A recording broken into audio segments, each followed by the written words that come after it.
Hello, everyone, and welcome to what I think is going to be an era-defining, very, very, very special episode. Oh yeah, of Cuts. I have more notes. I have notes split over 3 different notes for this film today. Great. I wrote none. I wrote a couple. That's good. That's good, though. I kind of thought that would happen. I like when I've got shitloads and you just riff. Yeah, I had because I could have wrote a couple of things down, but I just kind of in the middle of it, I was like, I've been doing this too much. Yeah, aye. It'll be grand. What a fucking film, man. It is. We did Pulp Fiction, by the way. Yeah. I know. If you accidentally didn't see the name of the episode. Yeah, or realised the quote at the start and went, Marley and me? What? Tinker Tailor Soldier Spy. The only 2 things I have to say beforehand, because I really want to get on with the film, is did you see the I don't know if it was the Beijing Marathon, but it was a marathon in China, I think Beijing, where they had robots run it for the first time. Oh, fuck, I did. I seen you tweeting about it or stuff. Fucking idiotic. People acting like it's a big deal. For God, general reports going, a robot has beaten humans, and you go, yeah. What, I don't under, it's like you see if you came in and went, a car has won the Tour de France. You go, yeah, makes perfect sense actually. What with it being far more fucking powerful and a machine? Yeah, well, it'd been made out of metal, and powered by an engine. Basically. Some of them, it's not an engine, no doubt, but some of them were absolute dog shit. Even the one that wins. Yeah. I don't think should have been allowed to win because if you watch it, it's rattling along with its stupid wee fucking legs, right? And then it turns the last corner before the last straight. No way should it win. And wipes itself out on a barrier that it basically runs. It just misjudges the corner, runs into a barrier and fucking collapses, and then they have to then pick it up. And I'm like, that wouldn't happen. How can you not? How can you also have a fucking thing running a marathon and not be able to lift itself up? Exactly. It's a fucking sheep. Exactly, yeah. But it wouldn't happen in a real marathon. Somebody collapses in a marathon. They don't then go, right, let's fucking resuscitate this cunt. Right? Even when they lift him, I presume that doesn't count. No, of course not. People jump in from the crowd to lift you back up. Yeah. Absolutely ridiculous. If you can't imagine running on the 100-meter sprint and just pushing someone in the back. If you could catch them. There's one that trips in the starting line and explodes. And it's hilarious. Is that the one that just bits him and go everywhere? It's twitching like a fucking epileptic. It's like it's so funny. I love seeing robots collapse. It's one of my favourite things in the world. You're basically like Will Smith in iRobot. Yes, you know when he's doing the fucking. Can a robot write a sympathy? Yeah, a sympathy. A symphony. Yeah. Can a robot write a symphony? Can a robot create art? Or whatever? Can a robot write a card after a funeral? That's it. Can a robot run a marathon? Because you say that. But as we've talked about before, I'm very polite to AI. I always say please and thank you. Yeah. Do you know how much that costs? What, me saying please? Yeah. 5 trees. Yeah. That's not a good thing. I don't care. Like I've said before, I don't understand how this is destroying trees. So I am quite willing to revel in my ignorance and destroy trees because I don't understand why it's happening. That's so fun. Yeah, in fairness, they used to keep going data centers, right? And I'm like, I don't know what that is. So what? So me adding the extra word of please or thank you. It's apparently costing like millions. So it's like football strips. It's like getting names in football strips. You're paying per word here. Yeah, I think you're paying per enter, do something. Right. So, which is quite infuriating too, because if you were like, "Oh, can you do this or something?" and it would give you a slightly wrong. It goes, "No, it's actually this." I'm like, "Well, the fact that you fucked up has also caused." Right. Okay. And what I also don't understand where people go, this is why RAM now costs $800 or some shit. I don't really. I'm like, it comes with a laptop. Yeah, I don't really know what I'm talking about. We come out with some moronic things in this. And somebody's losing their minds now listening. I genuinely think I'm getting stupider. I don't know whether it is early onset Alzheimer's, or I'm just getting so stupider because my brain is getting destroyed by not reading like the way I used to, and mind-numbing shit that I watch. I think that. Yeah, like I told you, like before you came in, I watched Donnie Yen movie where someone gets chucked a baby. Yeah. I've not read in years. Yeah, exactly. Yeah. Yeah. And any read through. Yeah. Anymore. And I will quite happily, like, if I'm scrolling through Netflix for something to watch and there's like Train Dreams is sitting there, or Train to Busan sitting there, Yeah. or fucking Dangerous Liaisons, I'll flirt with them and I'll think about it. And then I'll see that the transporter's there, and I'll go, "Well, I'm watching my boy Statham again. That's not like there's no choice here. It's not." I watched like Transporter 4. Did you know there's an extra spin-off too? But you know, like there's a fourth one out about 4 years ago with Jessica Alba and Jason Statham. I had no idea about that. No. Well, obviously I watched it for a certain reason, but I was sitting there also being like, who needed this? Do you know the transporter crosses over in Collateral? Like the Tom Cruise, The Michael Mann one. There's a bit where Tom Cruise is walking through, I think it's a train station. Yeah. And I don't know if I'm pretty sure they interact, but I don't know if he drops a briefcase and someone picks it up or they just bump into. Because there's a great bit in. I know the bit. Yeah. Is it Staying Alive? It's either Staying Alive or Saturday Night Fever, where Travolta and Rocky bump into each other. Yes. In the street. Oh, you're right. Yeah. But in this one, Statham from the Transporter and Cruise's character in Collateral interact as well in the film Collateral. That's such a funny collaboration too, because one's really shit and the other's good. Like I like the Transporter. Yeah, Collateral's a piece of shit. I love Collateral. So do I. Yeah. Why does Tom Cruise not do more bad guys in comedy roles? That's a good point, actually. Because like he's unbelievable in Tropic Thunder, and yes. he's unbelievable as the bad guy in Collateral. And then you're just like, why the fuck is he? Like two of us better. Is that the only bad guy Tom Cruise has ever played? I can't think of any other ones. He's a prick in Magnolia, but he's not a bad guy. I've not seen Magnolia. I'm going to have to fucking watch it now because I'm on a Paul Thomas Anderson binge. Oh, aye. Yeah. I like all his films, bar I haven't seen Magnolia or There Will Be Blood. There Will Be Blood's awesome. It is awesome. I've seen bits of it. It's great. I will. You've seen all the best bits. I abandoned my child. Yeah. I'm an oil man. So I've seen this. So it just sounds stupid. Yeah, it looks good, but and Paul Dano's good. It was despite what Will Quinton said. Yeah. Good point. Yeah. Matthew Lillard, though, he was right about that. Oh God, shit. I like Matthew Lillard. Yes. You ever watch SLC Punk? No. It's unbelievable. It's Matthew Lillard. I like Lillard, yeah. Yeah. I think he's really good in Scream. Yeah, he's not good in the new Scream ones. No, he's not. The new Scream's terrible. Yeah, is the newest one the one? Because I watched a bit of one there last day, and it might have been the newest one, the one where he returns on like Snapchat or something. Yeah. It's fucking. I awful. turned it off after that. He's like a deep. It basically turns out they've deep faked Stu from the first one. Oh God, it's a terrible idea. I hate when films, like I get, because there's so many films now that wouldn't work because of mobile phones. Yeah. Right, because you just sort shit out because everyone has a mobile. Like you can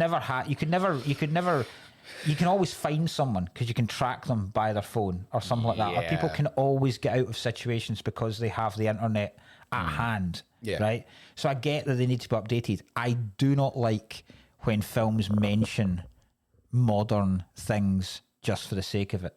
Like I remember there's a trend when it first came out where suddenly Twitter was getting incorporated into films. Oh God, yeah. And you're like, there's no need. We get that it's around. Or when films chat about other films.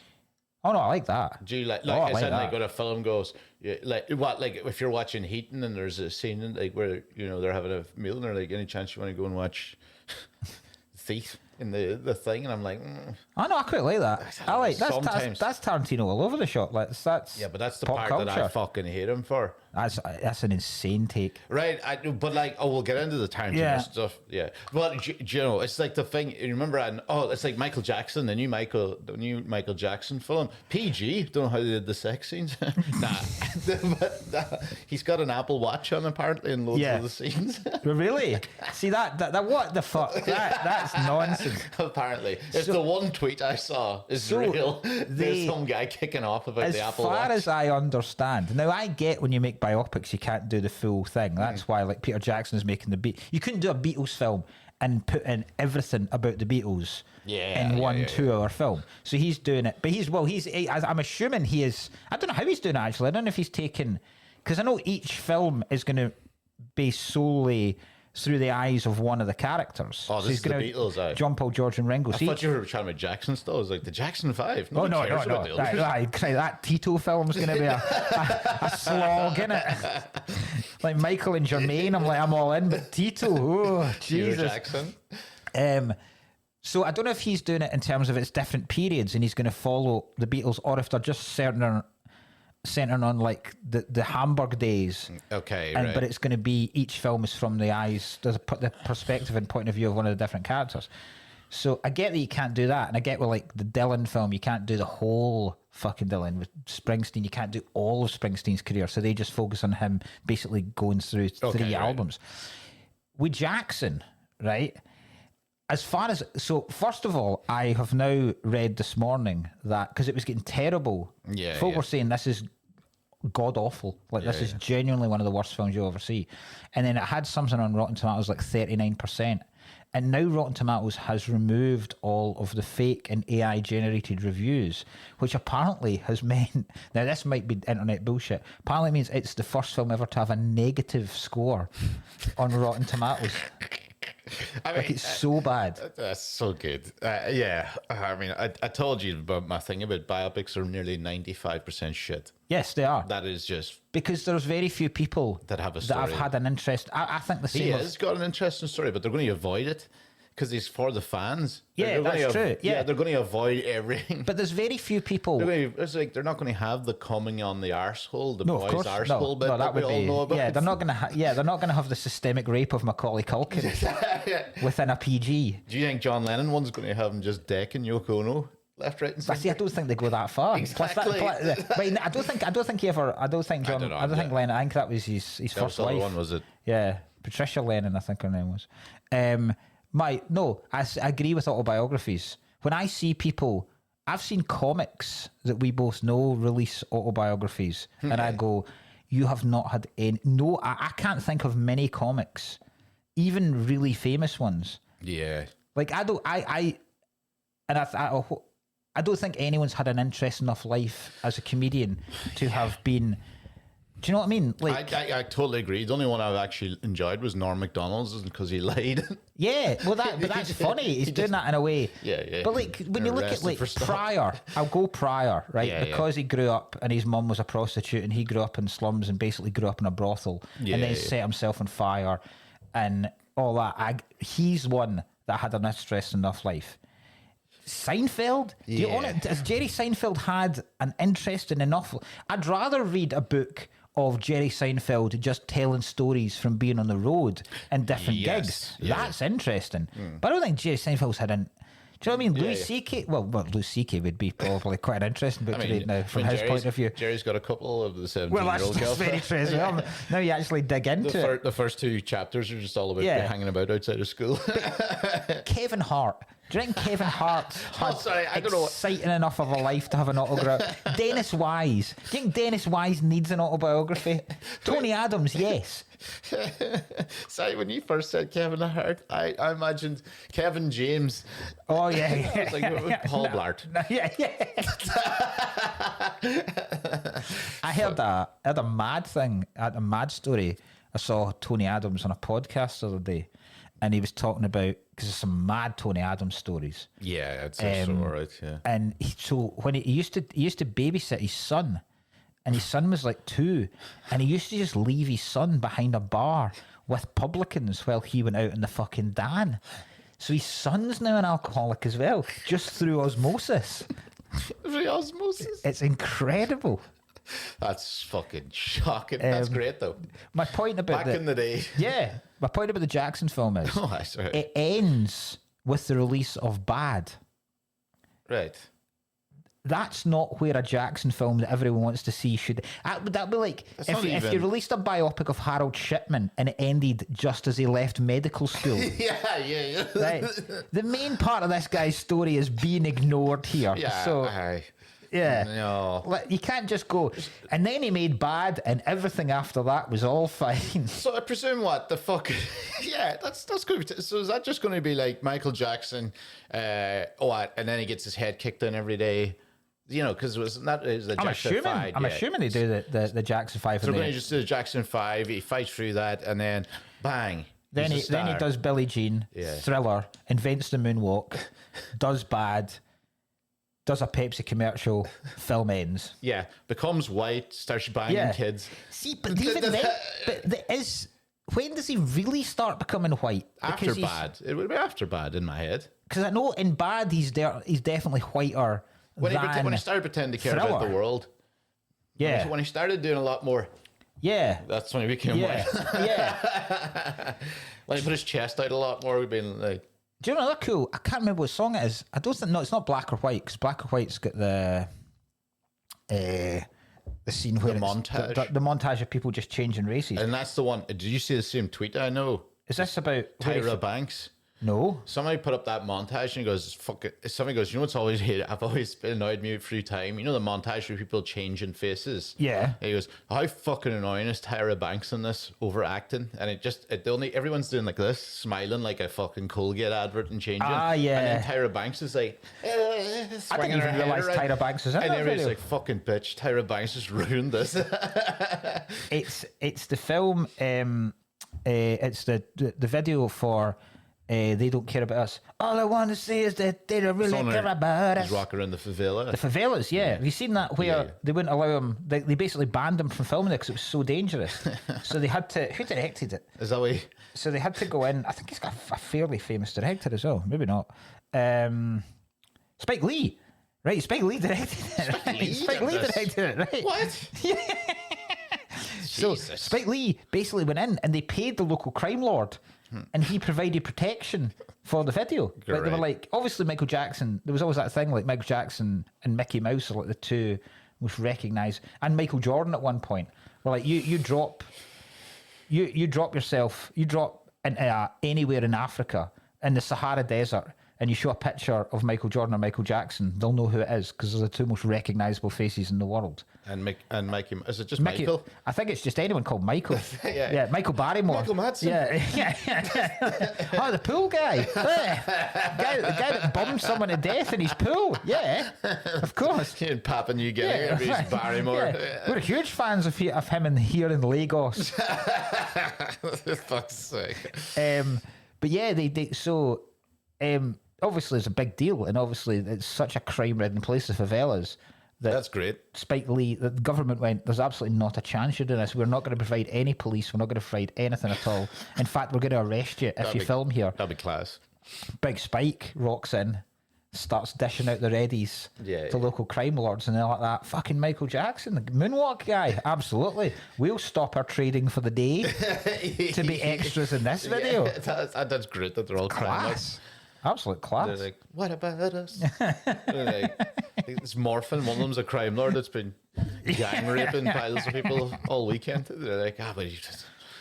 You ever seen how he does that lean thing, Michael Jackson? You know, he does that thing where he properly leans forward. Is it like isn't it the heel goes into He's got wee bolts attached to his heel, and then it goes into like a wee kind of rivet thing in the floor, and that allows it to stay up. It's trickery. Cheating bastard. Absolute trickery. Does he not go down too far, and because they're bolting, his legs would just snap at the shins? Well, so they need to be strong bolts because... Yeah. Oh, I love it when he does that. He's like, get her off the fucking stage. Get her off the fucking stage. It's so great, yeah. The only other thing I wanted to say was I'm operating... If I come across a bit hyperactive, I'm operating on 2 hours sleep. Oh, no. And the reason is, right, I had a big... not a heart-to-heart, but like a set, not even a set two, because it wasn't even an argument, a big discussion with my wife yesterday about how basically I have so much like work to do that I'm trying to live the perfect work life, but also the perfect family life, and neither of them are working because I'm ending up with so like I've found, I don't know if you found this since COVID. I've realised my outlet of writing and the volume of stuff I write has massively reduced. It probably has because of too much other stupid shit. Yeah. Well, here was my point, right? Because, and I am very, very. We're both, I think, will agree, very, very bad at managing our time, and we're not the most organised. Of podcast or people. Yes.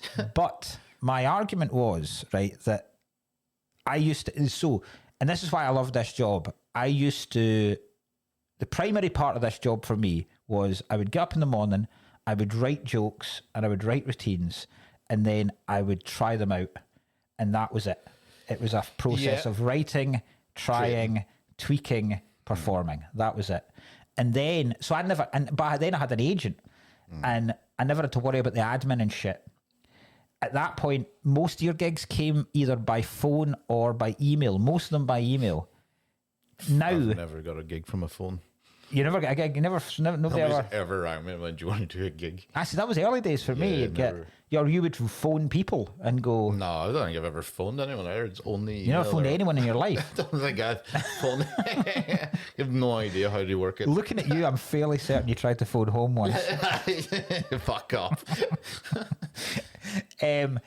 But now there's various. So for some gigs now, I go. I can't remember how I was booked for this. So I then have to go, right, it's not an email. Right, it wasn't a text message. Right, it might be a WhatsApp. Nope, not a WhatsApp. Right, I'll check Twitter direct messages. Nope. Right, I'll check Facebook direct messages. Nope. Instagram direct messages. There it is. And you're like, so there's about 7 different ways that people can get in touch with you now. So that adds a level. Yeah. Plus I'm doing all my own admin now, right? Same, yeah. Which you'll know is a pain in the arse and takes longer than you would think. Yeah. And the fact that this whole other workload in terms of, obviously, before then, we weren't doing this. So this takes like a day to film and prepare. Absolutely, yeah. Right? So that's another thing. And that's not me belittling because I love doing this. Yeah. So you've got that. But then you also have the entire online content thing of this job now. It's a whole other job that you've now been given. Have you had to, because like I have to put out now, I go Monday, I've had to write, I realised I had to re-scrap the whole thing because I was sitting there going, right, Monday's all admin and anything admin related, right? And I was like, then Tuesday is all podcast, filming thing, doing all the videos, doing all that, edit, put it up and make sure it's ready. Then Wednesday, roast battle day. Yeah. I have to do the worldwide roast battle, book all those people, do all the thing. And then I'm like, all right, and then I'm like, Thursday, writing. But yes, there is an added amount of work that I have to do. Yes. So my point was, I then get stressed as fuck and was like, I need to do shitloads of work. Yeah. Tonight, because I want to watch Pulp Fiction again as well, and I'll do work while that's on, right?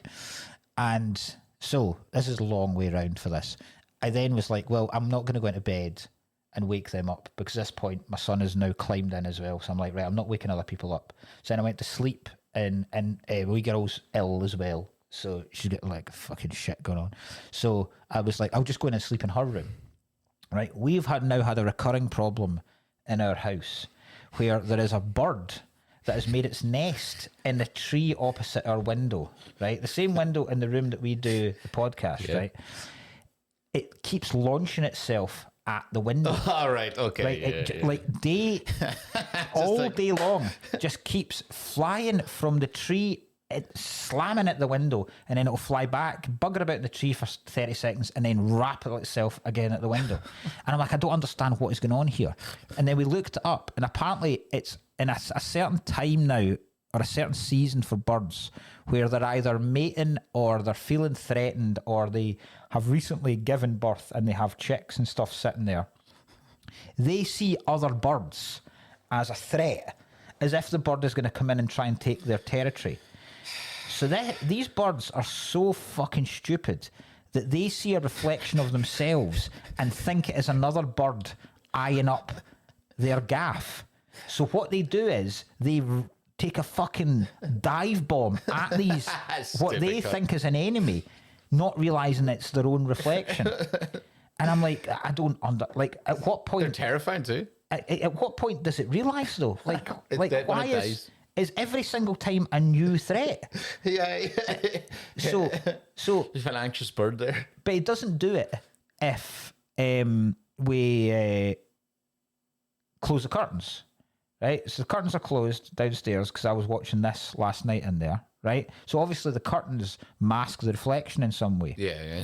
Whereas I see her, so I get into bed last night, and I quite like whenever because I sometimes if I'm working up late, I'll sleep in her room, and then I like the sun coming in, right? So there's no blinds down or anything like that.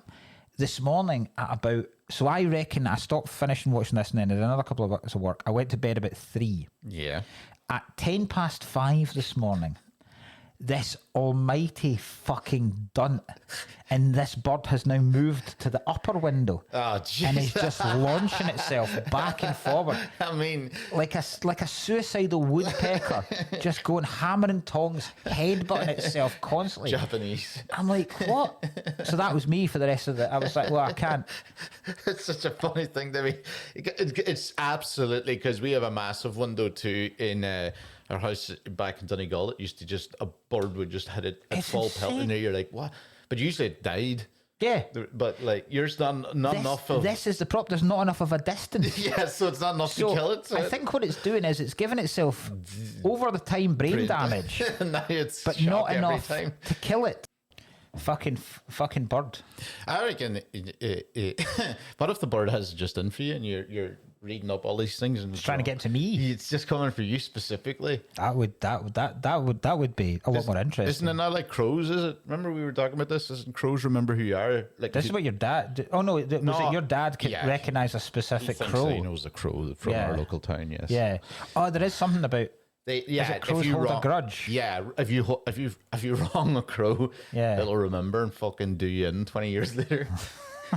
On your deathbed. Yeah.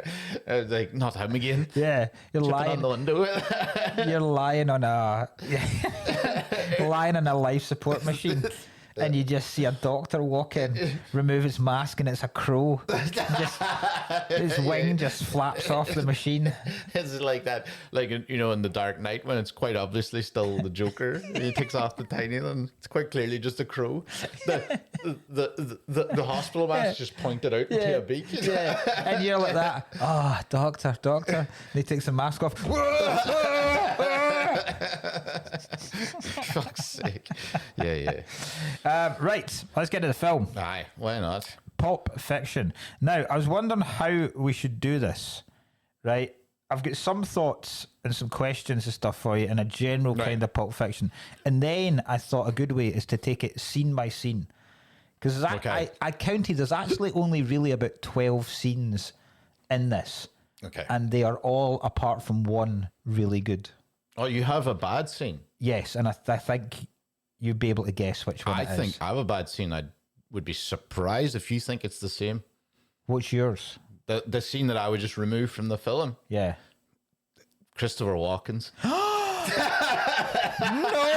I didn't think it was going to be. My I didn't think God. it was going to be the same one. That's insane. It's just like, I don't care. Mine's every single second Butch spends with his girlfriend. Oh, sorry. Well, I don't know if you've seen my Letterboxd review. Yes. It was, The worst part of this film. Sorry, I just, Yeah, we'll get to that though. Yeah. Genuinely. But I also think Butch is the best part of the Pulp Fiction. That's interesting. Yeah. That is okay. Right. When do you remember first seeing this film? No, I remember I was definitely about 13, 14. Aye, I saw it. I was 15. I remember it because this blew my because I'd seen. Yeah, definitely did remember it. I'd seen Reservoir Dogs. Yeah. And I loved it, but this was like nothing I have ever seen in my life. Okay. In terms of how it was structured, the violence, the people in it, the language, the music. I was like, films are now never the same again for me. Great. This was a turning point where I went, shit. Like I think it's clearly his best film. Hey, Cuts, if you'd like to support our podcast, the best way to do so is to join our Patreon. We've got bonus episodes, bonus material, access to the Discord. They even choose the movies sometimes. So if you want to support us, why not give us to £2.50? I think it's closer to £3 after Patreon add their little charges and stuff like that. So to be sure, follow our social medias, because you never know, we always have tour shows on our own or even live Absolute Cut shows that we possibly have planned coming your way. So be an Absolute Cut. Before I watched it again, I would have said it's not. I would have gone Inglorious. Inglorious is second for me. Yeah. And it's also not. But now I'm like, it probably is. Yeah, I think it is. I think it's clearly it. Yeah. I think it's. In terms of everything he's doing, you're going. Yeah. Right. Right. This is masterful. I think I've already said this before about Tarantino. I just think that half his films are good. Right. Okay. Right. So, like half of them are only good. Right. So I'll try and guess. I'm thinking. Well, tell me the bad. Well, you know which one I really hate. I'll tell you what I think you don't like. Yeah. I don't think you like Once Upon a Time in Hollywood. Yeah, it's awful. Yeah. Right. I don't like that type of film. Don't think you like. I don't think you like Kill Bill 2. Kill Bill 2 is all right. Right. But I don't think that's a brilliant film. I'm not watching, I enjoy it because I like all that type of shit, but I don't watch it and go, wow, this is a genius at work. Yeah. So Jackie Brown. You don't like Jackie Brown? Born a Sin. All right. I reckon if Tarantino didn't make it, you wouldn't give it as much fucking thing as you want to. I mean, that's an interesting. It's Robert De Niro's 25th best film. That's an interesting point. There's like Hateful Eight's okay. I see. I was going to go Hateful Eight that you wouldn't like. Hateful Eight's okay. Right. Like, see, this is the thing. I'm saying bad, but they're not. They're okay. Oh no, it's like they're still better than most films. It's like a bad Bond film, still a good film. Yeah, like Death Proof. Yeah, I see. I can't understand why he's in the top 5 directors chat.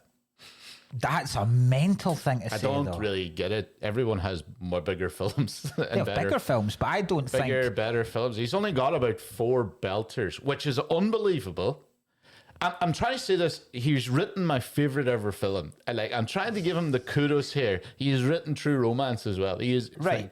Right. Okay. And I know I'm trying to lose that he's a fucking cunt as well. But it's to try and take this as an argument. Yeah. Give me 3 of top 5 directors. Like, give me Mount Rushmore of directors, right? Spielberg. Yeah. Right. Spielberg. John Wick.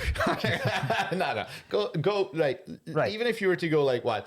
Go Spielberg. So you've said, right, okay, so there's... So I only have really three absolute belters by Tarantino. Tarantino. Pretty much 5-star, 4 or 5 stars. I'd say Reservoir Dogs, yeah. Pulp Fiction. And Inglourious Bastards. Inglourious Bastards. Kill Bill 1. Kill Bill 1's good, yeah. I don't have that as like... Django. I don't have that as a classic. Django's definitely not a fucking classic. It's good, though. Really good. Really enjoy it. I think Once Upon a Time in Hollywood's phenomenal. Yeah. You see, I think that's the film that changes it, because a lot of people go, that's unbelievable. And if you think that's unbelievable, he's untouchable. So when you go belters, right? So name the belters for... What? For Spielberg. Yeah. Right? Because you like Jaws, Jurassic Park. by your I don't think if we go through directors, if you're going real belters, so Jaws, yes. Yeah. E.T. Nah, that would be a long. That, to be honest, that's a long Django with me. Raiders, yes. Yeah.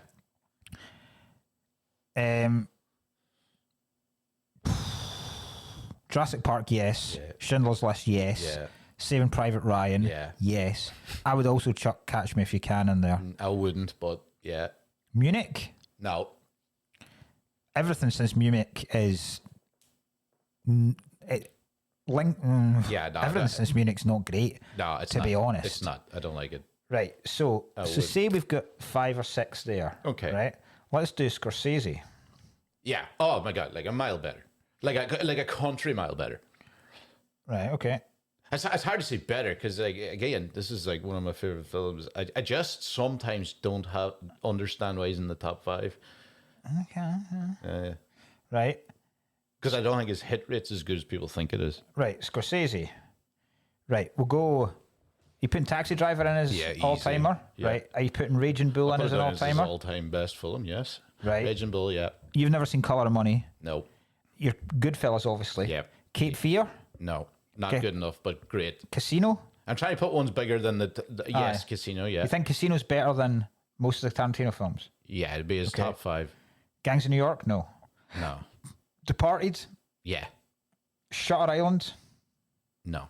Wolf of Wall Street, Well, no. The But Irishman. like, yeah, I don't know. That's still a better run up though. I But agree. that is the best. That is I the best agree we're talking Scorsese's about. the top. Yeah. Right. Nolan. And then Spielberg. No, see, now you're getting fucking Right. Nolan. insane. Right. Right. Okay. Right. So we're going Nolan for another one. Yeah. Right. Nolan's filmography. Yeah, like, there's Right, no way. okay. You, like, if you were just, right, yeah, like Interstellar would be. You're not putting Memento in. Memento, I love him. I love but Memento, no, I but it's agree. not. Yeah. Insomnia, no. No. Batman Begins, no. No. The Prestige is borderline. The way I'll put it is, The Prestige would be around Tarantino's 5th best film. Right. So that's just about. Dark Knight, yes. Yes, easy. Inception, No, I don't get too much about. Dark Knight Rises, No, no. definitely not. Interstellar, you're going yes. Easily top 3 for. Dunkirk, no. No, not shit. Tenet, No, terrible. no. Oppenheimer. Good, but no. So here's here's yeah, my problem. no, I wouldn't. So you've just gone Nolan far better, and the only ones we've said are definite about 3. are Dark Knight and Interstellar, because Inception wasn't even really. Prestige, I wouldn't really give Prestige- Inception. No, I don't. No, I wouldn't. I'd rather watch Django than Inception. So there, Yeah, you know what I mean? yeah. And then Okay. depending who the fourth and fifth, what Ridley Scott, Paul Thomas Anderson. Probably. Paul, well, I'm only getting into him. Boogie Nights is as good as the Goodfellas. Boogie Nights is as good as that damn Goodfellas. I'm not even talking. We'll get into that some other day. Listen, see in the Patreon, and the Patreon will I've do already this. put it into them. Right, this is a good thing. If you're only listening and you're not in the Discord, on the Patreon today we will discuss an insane opinion that Ryan not an sent me the other day, that Boogie Nights, which I love, is a better film than I want to Goodfellas. go with good as Right. now, but we'll get into that. Right. Yeah. Here's one. So I right, suppose. just one last one. Yeah. One last one. Tony Scott. Robert Zemeckis, Tony Scott. See, Zemeckis is a good shout. Yeah, so there's Zemeckis, but then Tony Scott has got about 3, 4, but not. Tony Scott, I would put Top Gun, Yeah, Beverly Hills Cop 2, yeah, True Romance, yeah, Crimson Tide, yeah. Not really. Man on Fire. You didn't even do The Last Boy Scout. I'd give Last Boy probably. I miss Last Boy Scout there. Right. So I would say no, obviously. Right. So I think Tony Scott is on a par, if by your rationale, on a par with Tarantino. Near. So it's not as insane as you said for him to be in the top 5. Yeah, it isn't. No. Right. No. Yeah. The defense rests. Yeah, it's a good defense. I kind of, because I suppose my point is I don't think his hit rates. They're like, he's only doing 10 films, and I'm like, well, cool. 4 of them are dog shit, and 2 of them are alright. They're not dog shit.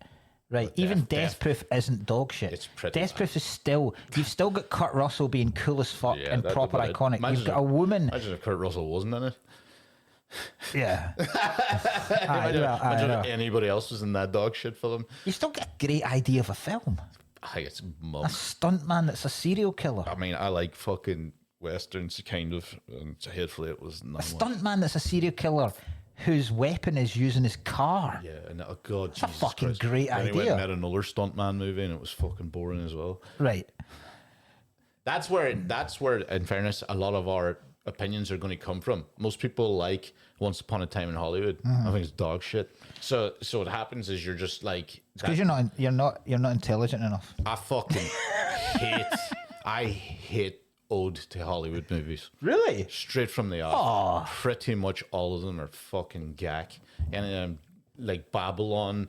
And I don't like fucking- that. That's old Hollywood. It's That's fucking like, I'm not That's talking old, about. old, See, that's- so when you say a shout out to Hollywood, you're probably thinking fucking LA Confidential or something. I mean, No. What do you like? I just any of that. I don't think it's but it's not. It's not just a shout out to Hollywood. It's fucking. Not really. It's a fucking. He's got some fucking muck. great. Like it's class. It's so ridiculous at the end. DiCaprio's phenomenal. Pitt's phenomenal. I can't understand why people dislike Euphoria and like it's Once Upon a Time in America. It's the same nonsense. It's the fucking same cast. Euphoria. It's the fucking same cast, same everything. No, it's the same. It's got like 3 of the cast. It's a pile of sucking off. That fucking flamethrower stuff. I hate that film. I hate it so much. It's as bad as Wolf of Wall Street for me. Just a pile of fucking shite. Well, Jesus Christ. But yeah, I remember seeing this. I saw this because I got the videotape of Trainspotting. Great. And this was one of the trailers. And I'd heard about this, and this was when I was just getting properly into films. Like, films beyond what I would watch growing up. Michael Mann's better than Tarantino. Can I continue on? I'm sorry. Thief, Heat, Collateral, immediately are all in the top 5. Right, let's just do Man. Just for closure's sake. Just for closure, I'm already hyped still. Right, because there's not that many. Right, Thief. Yeah. I love Thief. I'm not saying it's easy. It would be top 5. Manhunter, no. Last of Mohicans, I think, is massively overrated. I've never seen it. Heat, yes. The Insider's good, but not up there. Ali, I don't really like. What? No, don't know it. Ali, sorry. Ali. No, Ali. No, Ali. No. Not a chance. We'd near the You know that film about McCoist? Ali? Muhammad Ali? Collateral's good, but it's not. Fuck off. It's still better than most of his films. Miami Vice, seen Miami Vice? I liked it. It's better than people said it is, good. But I don't know if it's going to be as good enough to Tarantino. Public Enemy's boring. Shocking. Black Hat I've not seen, but I want to. And Ferrari I've not seen. I've not watched Ferrari either. So again, okay, right. Of those, I think he's got 3 or 4. You've proven your point again on this one. I think, yeah. But the other things I want to talk about, the soundtrack. This is one of the best, yeah. Yeah, first CD, in the shopping bag of one of the first CDs I ever bought.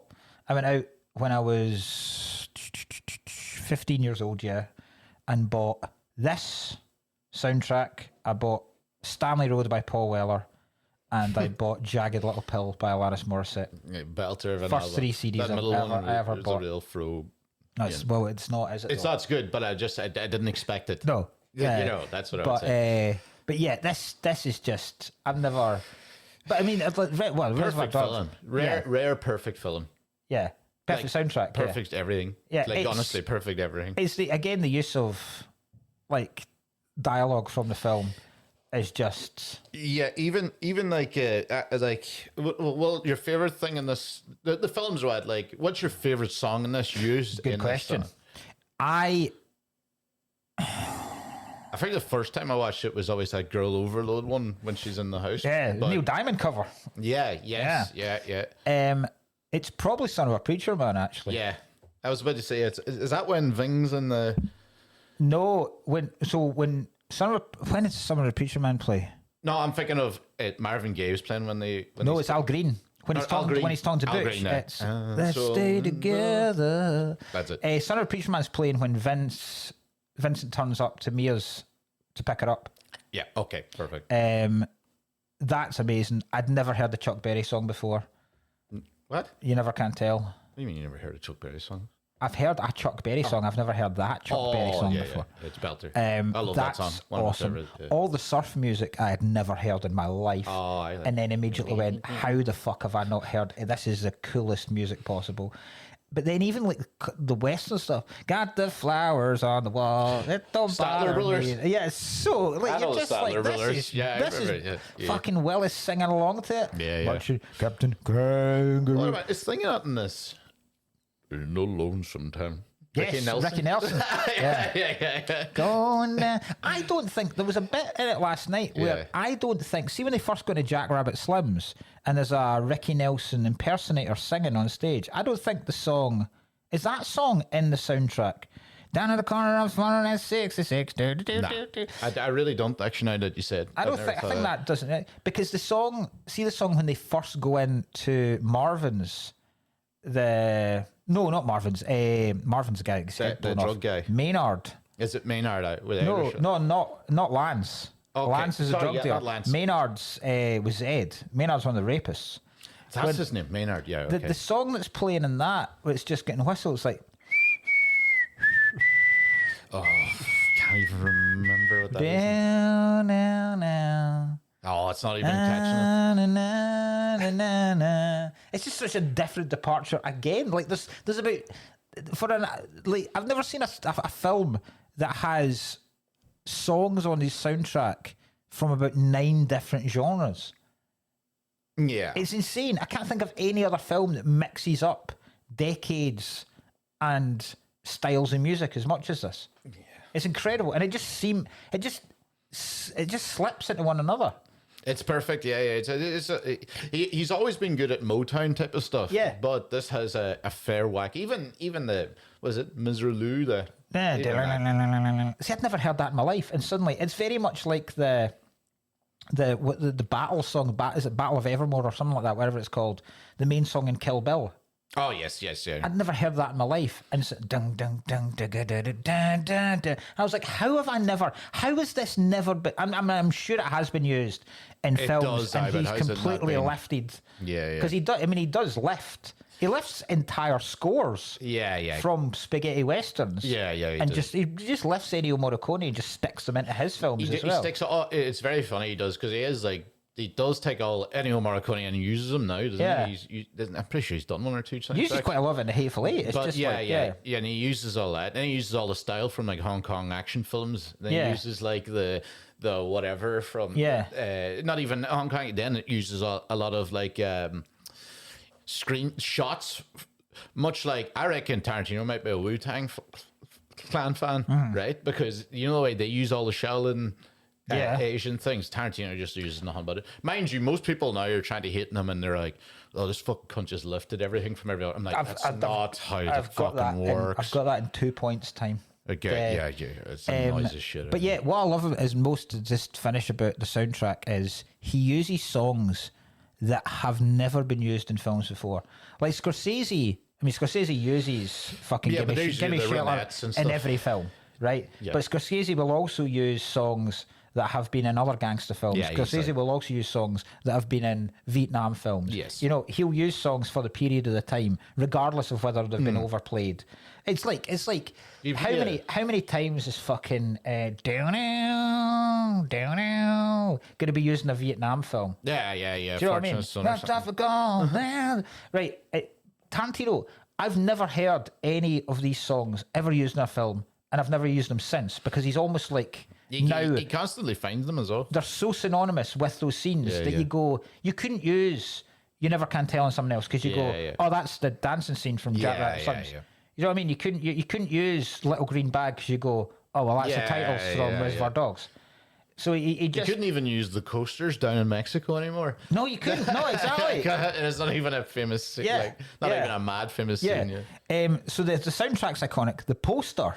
Yeah, poster's unbelievable. Is incredible. It's one of the best. It's incredible. Because I remember going... I don't know if you... By the time you went to uni...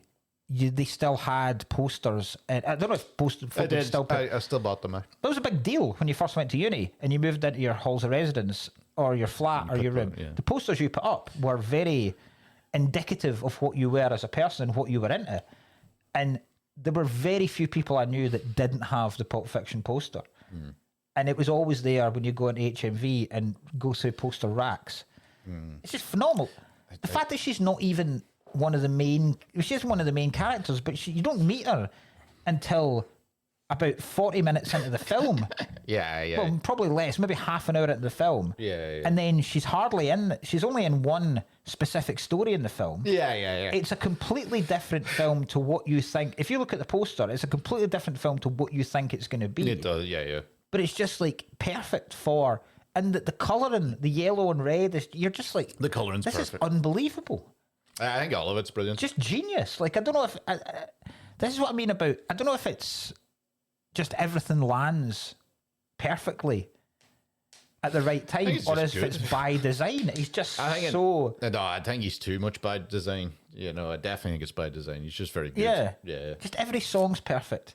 The coloration of the fonts, the fucking titles of the font. You're like, this is absolutely perfect. His tension to it, he usually doesn't waste lines. There's a couple of things in this I would probably think it's a bit shite. Yeah. But Perfect film. 5 stars. Like I have it 5. The next one was the fact that he steals so much stuff. Oh, like he steals everything. Shot for shot. There's lines. There are, as we've seen in True Romance, there's lines completely lifted from other films. Just bits of dialogue completely lifted from other films. Straight in. There's so many references. There's a website you can go to that has all the references that Tarantino makes in his films. And if you go into the Pulp Fiction one, it would take you the good part of 6 months to catch up on every film and TV show that's referenced in Pulp Fiction. Edgar Wright's good for them. I love it. It's incredible. Tiny, tiny, tiny wee bits where you go, right, he's mentioned the Fonzie there. Yeah. That's Happy Days. Yeah. He's mentioned another film. At one point, it's interesting that my favourite director is Tarantino, who lifts stuff, and my favourite band are Oasis, who lifts stuff, and I don't mind it at all. Some of the stuff you're like, oh, I lifted, and I'd like to complain about. I don't like him as a person. Tarantino? Yeah, I'd love to stab him to death, but yeah, I think he'd be a bit of a pain in the ass to hang with. He's obnoxious. There's nothing but stories about him. Yeah, and he is obnoxious. Yeah, he's a nerd. Fucking wank. He's a nerd. Of course, the fucker lives in Tel Aviv and all. Does he? I didn't know that. I thought he still lived in LA. No, he lives in Tel Aviv. He's married to an Israeli model. A model? Yeah. Quentin Tarantino's married to a model. He lives in Tel Aviv. Yeah. He's not outspoken on like any of the stuff that's happening in Israel, but yeah, he lives in Tel Aviv. Right, let's get a look at Quentin Tarantino's wife, Daniela Pick. Good God! Jesus Christ, she looks like the woman at Desperate Housewives. What, Eva Longoria? Eva Longoria. Fuck me, man. I don't actually know what she looks like. That's how he is. Like, that is the absolute definition of punching up. Yeah, there's a reason why he's living in Israel. He's like, I'm not going to get better than this. She's an Israeli singer, model, and actress. Yeah. She was born in 1983. When's Tarantino born? I'm reckoning early 70s. 63. He's 20 years older than her. Tarantino's what age? He's older than I thought. Tarantino's 63 years old now. Fuck me. I think that is older than I thought. Well, so what age would he be? So he's born in 63. Reservoir Dogs came out in 92. So he was 30. I thought he was a lot younger. There's some of them. Yeah, some of them freak me out. Like I couldn't believe, because we'll get on to Boogie Nights again, but I couldn't believe like he was 26 when he directed it. Yeah, that's mental. Like, I know. That's kind of weird. Why would a 26-year-old know all this? I know. No, I know. Kind of freaked me out more than anything. Yeah. I was like, ugh. Yeah. I don't want to meet this guy. Yeah. If I was 26, I don't want to meet Paul Thomas Anderson. Yeah. I'm like, Jesus, have a drink. But what I do like about this with the lift and stuff and the references and stuff is this was pretty much my late teenage years in terms of I would watch these films and I'd go, I've never heard of Sergio Leone. I'm now going to go and watch them. I've never seen or heard of The Wild Bunch. I'm now going to go and watch that. Yeah. With the same Oasis, I don't know much about The Who. I'm going to go and listen to them. I don't know a lot of the Beatles' early stuff. I'm going to go and listen to Revolver. Do you know what I mean? And it's just, I don't know anything about Slade. Oasis like them. I'm now going to like them. So it's like, it's just, I like the fact that... Slade or Suede? Slade. Which one's the Christmas guy? That's Slade. Yeah, that's my mum's least favourite band. Least favourite band? My mum has this burning hatred of Slade. For Slade? She's like, they're fucking gash. Hugely underrated. She fucking loathes them. That's mental. That's why I know them. My mum would be like, fucking band. That's mental. Slade have got one of the best songs I've ever heard in my life. They've got belters. Okay. But it's a song called How Does It Feel? Okay, I'll listen to it. So good. So yeah, I just love the fact that it introduced me to so many other things that I would probably have been exposed to eventually, but it was just like an immediate, it was almost like an immediate reading list of, do you like this? Well, this is why this has been made. Go and watch all of this stuff. Yeah. He's class. I mean, what the fuck were we? Or what scene are we in? Sorry. We're not started seeing. All right, that's okay. I was about to just. That's going to be long. It doesn't matter. And then we knew it was going to be. Conversely from that, in the way it introduces you to films, this film, there's certain films where you go, right, that's now a template for a film. And for about 5 years after this, there were just a slew of films that were just a bad Pulp version Fiction. of it. Yeah. No, because I quite like some of them. Like the Things to Do in Denver When We Were Dead. Yeah. with Andy Garcia. Thousand Miles excellent. in Graceland. We were on it. Yeah, that like there's very just stylish. very bad things with Christian Slater where. And it is just stylish films, but it's the dialogue more than anything else. It's characters talking in snappy, smart arse dialogue about nothing really all the time, and uber violent as well. Yeah. And dealing with like LA crime stuff. LA crime in general, yeah. Like I'm just gonna Google movies spawned. The other one I was thinking of was like Die Hard. We've talked about this. Die Hard spawned a shitload of films where it was like, right, let's just make Die Hard, but put it in a different place. Yeah, exactly. Let's do Die Hard on a boat. Let's do Die Hard on a train. Let's do Die Hard on a plane. Yeah. Die Hard in a car. Die Hard in a car. Too small. That's true. Die Hard. Has there been a Die Hard in a car? Yeah. No, you need a Die Hard in the car. We got phone booth. There's one Phone booth. Die Hard. Die Hard in a phone booth. So they just haven't figured it out. We have to make Die Hard in the car. Yeah, right. So key movies. Right, Get Shorty is great. Get Shorty is brilliant. I don't. Get Shorty's excellent. Remember it being shit. I don't Travolta, remember. DeVito, Hackman. Yeah. Danny DeVito's a producer in Pulp Fiction. Yeah, I think Danny DeVito actually only produced Get Shorty. No, but I mean, Oh no, he isn't. He isn't Get Shorty. Yeah, he is. I've no idea, but he said Pulp Fiction. I said. Yeah. Aye. I didn't know. It's his It's the production company. first time saying that. Yeah, it's his production company made it. Do you know who completely financed this film? Disney. This is Disney's first fully financed film. It's a Disney film technically. It's not on Disney Plus though. Yeah. Things to Do in Denver When We Were Dead. 2 Days in the Valley. Don't know that one. I'd heard of it. That's got Charlize Theron in it. All right. That's good. Or in. The Big Hit. Is that the one with? Don't know that. It's that kind of The thing. one with Ryan Philippe in it. Right. Sorry. In my head, Ryan Philippe's won a gold medal. Very bad. No, The Way of the Gun. That's the one with Ryan Philippe and Okay. isn't it Benicio del Toro? I don't know it actually. Yeah. Big Hit I've heard of, but Very Bad Things is very good. Go. What a film Go is. You ever seen I've Go? seen the poster. I know. Fucking awesome, man. Yeah, never seen it. Set at Christmas. Drug deal. Oh, fucking it. The Boondock Saints is a pile of shit. Excuse me. The Way of the Gun. That's the one. Boondock Saints is brilliant in a terrible way. And then this is interesting. Lockstock. I don't think Lockstock gets made without Pulp Fiction. What? Yeah. I don't know about that. Very similar. Intertwining stories, different characters, crossing over with each other, smart dialogue, cool as fuck, very stylized. I suppose.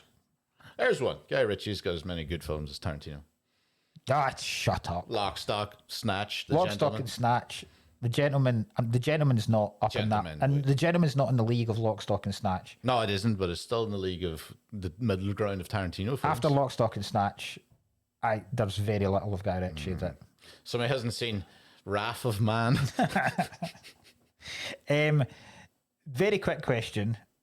Then I'll talk about the Oscars and talk about how a disgrace Oh no, the 1995 Oscars were. Okay, right.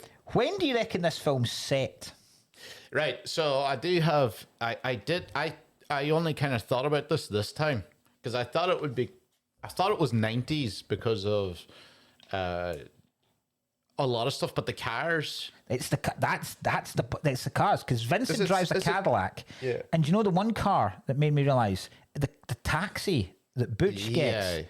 I'm like, that's unless that Yeah, taxi but it's a company woman driver, so that's also thrown me off. can't be the 50s. Nah, is it? Like if I had to guess, I actually think it's like late 70s.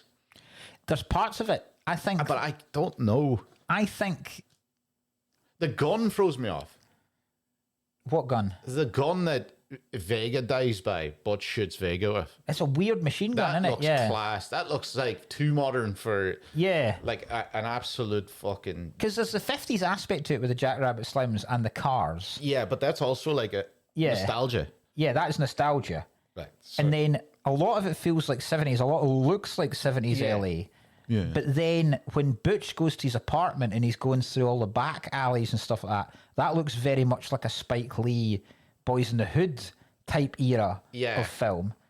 But then there's parts of the Butch story with a fight where I think it feels like the 70s. Yeah. And then and I think a lot of the stuff where Vincent and Jules go to meet the guys and get the briefcase back feels like very 80s to me. Yeah. So it is all over the fucking shop. But he's probably trying to make it just to.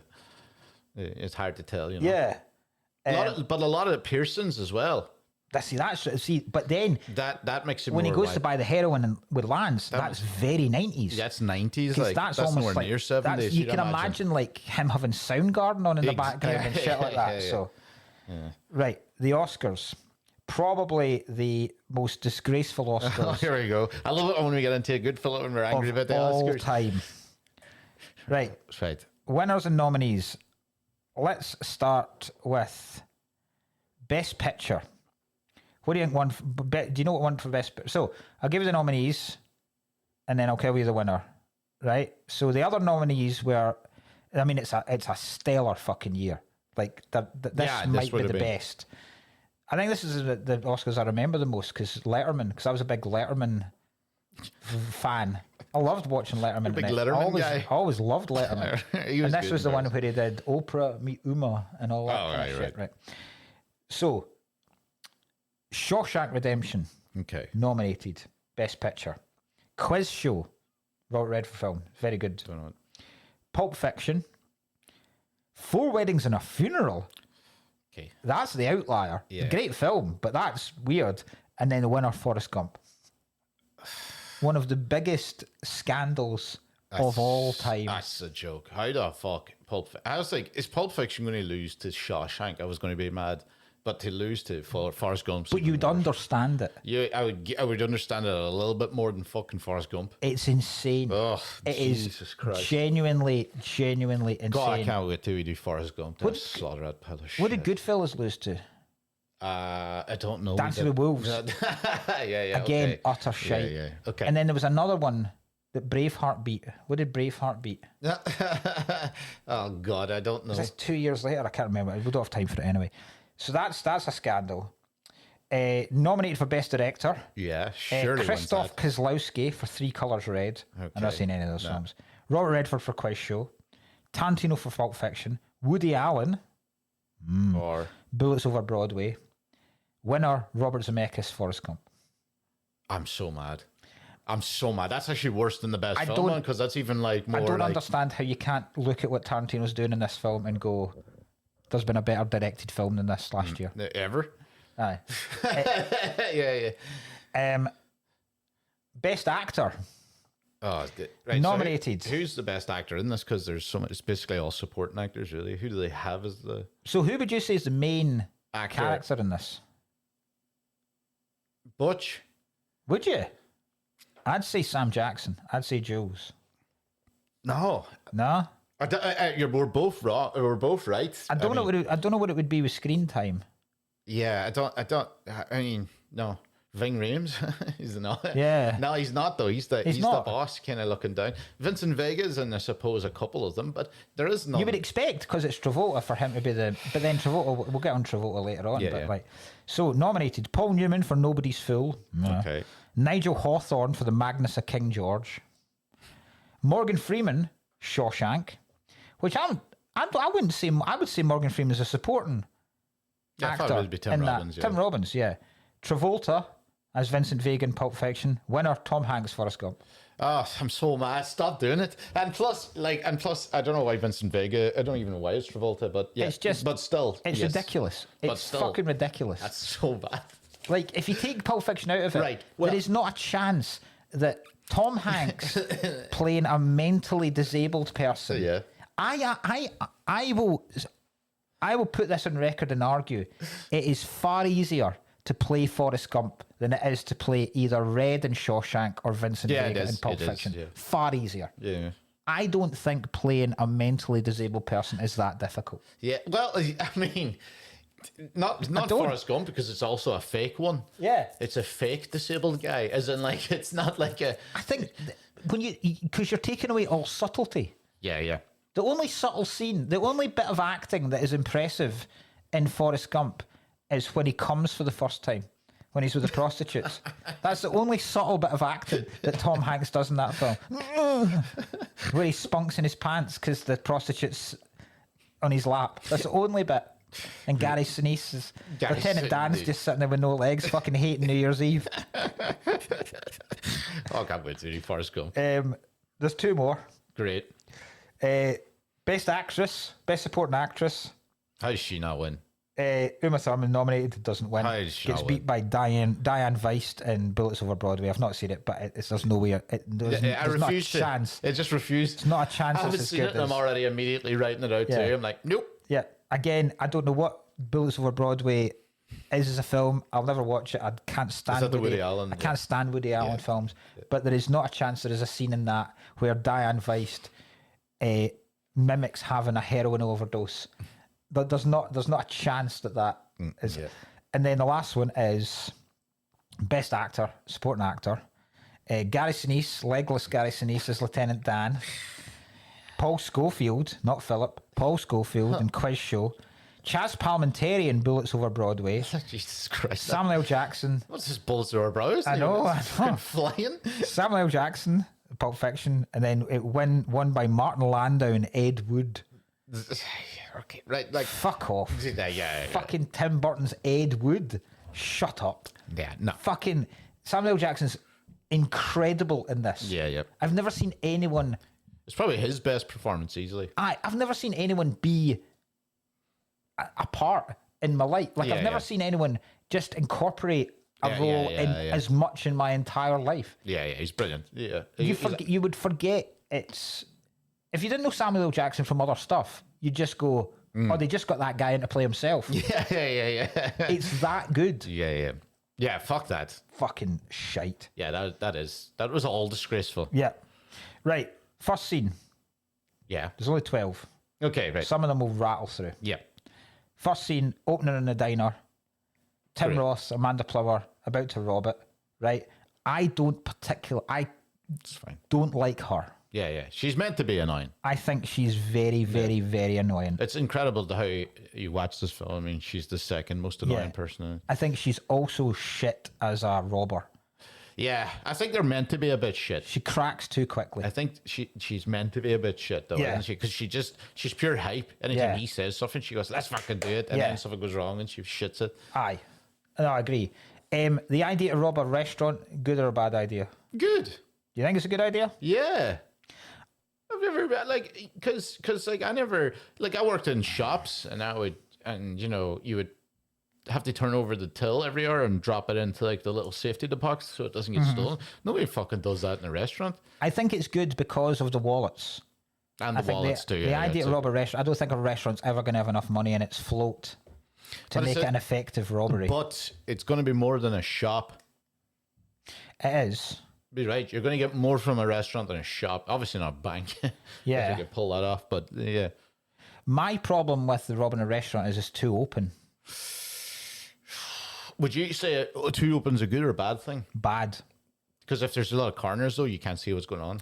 I think depending on when you're, because what you have in a restaurant is you've got maybe people at the so I could toilet. run out the You've got back, people you at the see. toilet. You've got people in the kitchen. You've got too many rooms. Whereas you go to a bank, most of the so the bank manager and the tellers are pretty much there all in on that bank floor all the time. Yeah. All the customers are there. No customers out the back taking a shit in a bank. Yeah. Whereas at this, there's too many variables.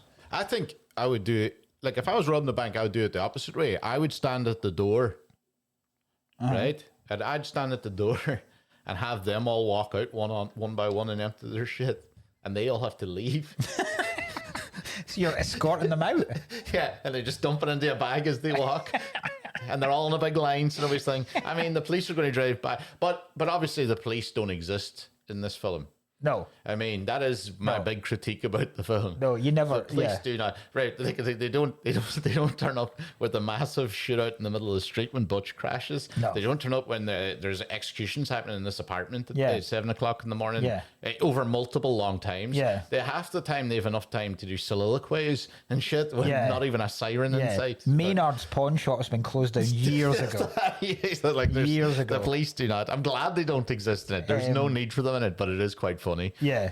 The cool bit about this scene is the sit down, everyone. This is a robbery. Everybody freezes a robbery. Any of you fucking pricks move. And then the fact that it freezes and goes straight into the.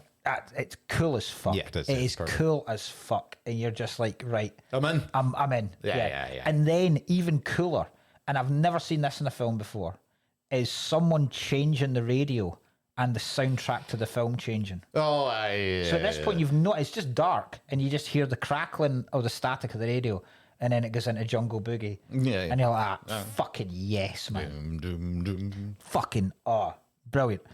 Next scene. Jules and Vincent just shooting the shit in the car. Yeah, brilliant. Excellent. Fantastic.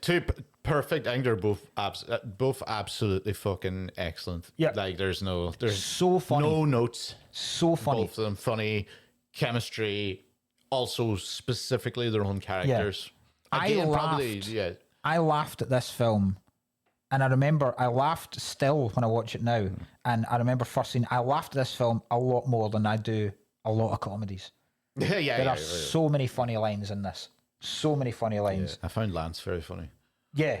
Very, but they're both and again, the coolness of the dialogue, the snappiness, the Reservoir Dogs thing of them literally just talking about, all they do is talk about, the full thing is them talking about his trip to Amsterdam. Yeah. And then the Royale with cheese. The way fucking Travolta delivers lines. Royale with cheese.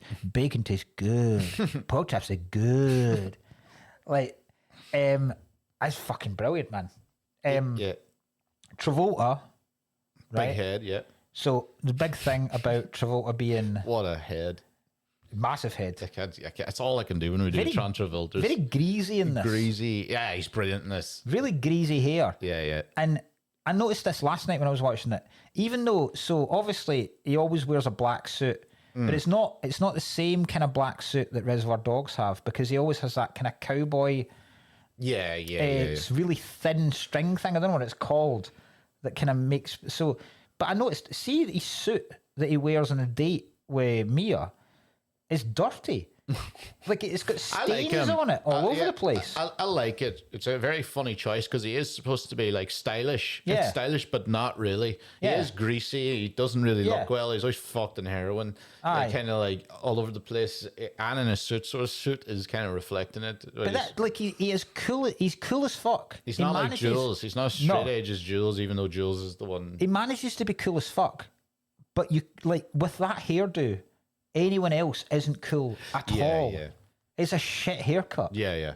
It's something Elliot would do. Isn't it? And it wouldn't work out. Yeah. I'm sorry for going to you again, Elliot, but this is exactly the thing. You have a tattoo of Pulp Fiction. Like, Oh, so he does. I've totally it was forgot Mia about Wallace, didn't he? that. Yeah. So Travolta, obviously, this was the big thing where this is Travolta's comeback, and Tarantino, like, somehow seeing something in Travolta going, I fucking love that guy. Yeah, I want him in this film. And basically everyone else going, you can't have John Travolta in this. Who? What? Great. I was Enjoy reading, that. I was looking at this. This all came up in the facts. I've got tons of trivia. Good. I'll get to that later on. I'll get to it halfway through this. The scenes. Travolta, right? How bad, not bad luck, but also bad choices. Yeah. Right? So Travolta does Grease, does Saturday Night Fever, fucking huge star, one of the best looking people on the planet, one of the smoothest people, the best dancer anyone's ever seen, fucking proper movie star, right? Then we get into the 80s. He turns down American Gigolo, Okay. that goes to Gere. He turns down Officer and a Gentleman, that goes to Richard Gere. He turned down Scarface. That's who? I don't know. I don't think he's not playing. He's not doing Pacino's part, but it's a prominent part. Okay. He auditioned for First Blood, Okay. auditioned for Top Gun, and auditioned for Pretty Woman, which also went. Richard Gere has fucked Travolta up the arse through the 80s. Imagine Richard Gere in Pulp Fiction. Absolutely destroyed him. I'd love to see that then. And then starts making shit like Look Who's Talking and stuff like that. Oh, yeah, he's done some bad shit. So to then come back to this is just Yeah. incredible. And to nail it. Yeah, Jackson, Yeah. right? I didn't know Jackson had loads of drugs problems There did when he I. was younger, right? some Spike Lee films, right? Okay. He's in Goodfellas. Yeah. Where he's the musician that gets shot up. Very funny, yeah. He's in True Romance. Is he in True Romance? Yeah, he's only in one scene. Yeah. He just gets shot. He doesn't even speak, I don't think. Yeah. Then makes this, right? Really cool story about this, right? This is an interview that Tarantino gave on a podcast that I came through on the IMDb trivia. Okay. This part was written for Lawrence Fishburne, Oh, right. I know Lawrence, yeah. right? So Lawrence Fishburne did King of New York, right? So he's like that, right? Fucking Jules is Lawrence Fishburne, Thank God. right? Yeah. Lawrence Fishburne turns it down, right? Because his agent is pushing him to be a leading man, right? And they're going, you're playing second fiddle to John Travolta here. This is not good for your career. We're pushing you to be a leading man. Turn this down. Turn this down. Fishburne loves it, wants to do it, but says to Tarantino, look, I've got to listen to their advice. I've hired them for this particular thing. Jesus Christ. Then loses that, right? Then Fishburne later on gets the Matrix, so then does get his big moment, his huge moment, and then John Wick as well. A second fiddle. A second fiddle, but so he never really becomes the leading man, but turns down this, eventually gets the Matrix. This then leads on to they're doing Die Hard with a Vengeance, right? Okay. Lawrence Fishburne has been eyed for the part opposite Bruce Willis in Die Hard with a Vengeance. Right. Right? Lawrence Fishburne is asking, because at this point his agents are like that, we know this is going to be fucking huge. It's a third Die Hard movie, right? Bruce Willis is back on the scene, right, after Pulp Fiction. Definitely will take it. Demand $1 million for it. Studio like that, you're not getting a fucking million, right? You're not getting $1 million. Keep haggling, keep haggling, keep haggling. Suddenly, Sam Jackson turns up, right? They see Jackson in this and go, what the fuck are we even pissing about for? We'll ask Jackson to do it. If he wants to do it, yes. If he doesn't, we'll just pay Fishburne $1 million. Fishburne's made a couple of fucking bad errors. Fucking like if that was your agent, you're like that. I'd like a word, please. yeah, fuck me. You just lost me out on a Die Hard film and the biggest film of the 90s. Jesus Christ. Aye, just brilliant in this. The entire conversation about why Tony Rocky Horror got thrown out the window with a foot massage is just funny, so good. And also believable. Oh. As much as he's saying it, and she's like, what? You think believe that? And I'm like, well, I did. Yeah. Everybody did. He's like, so some of my favourite, the two of my favourite lines are,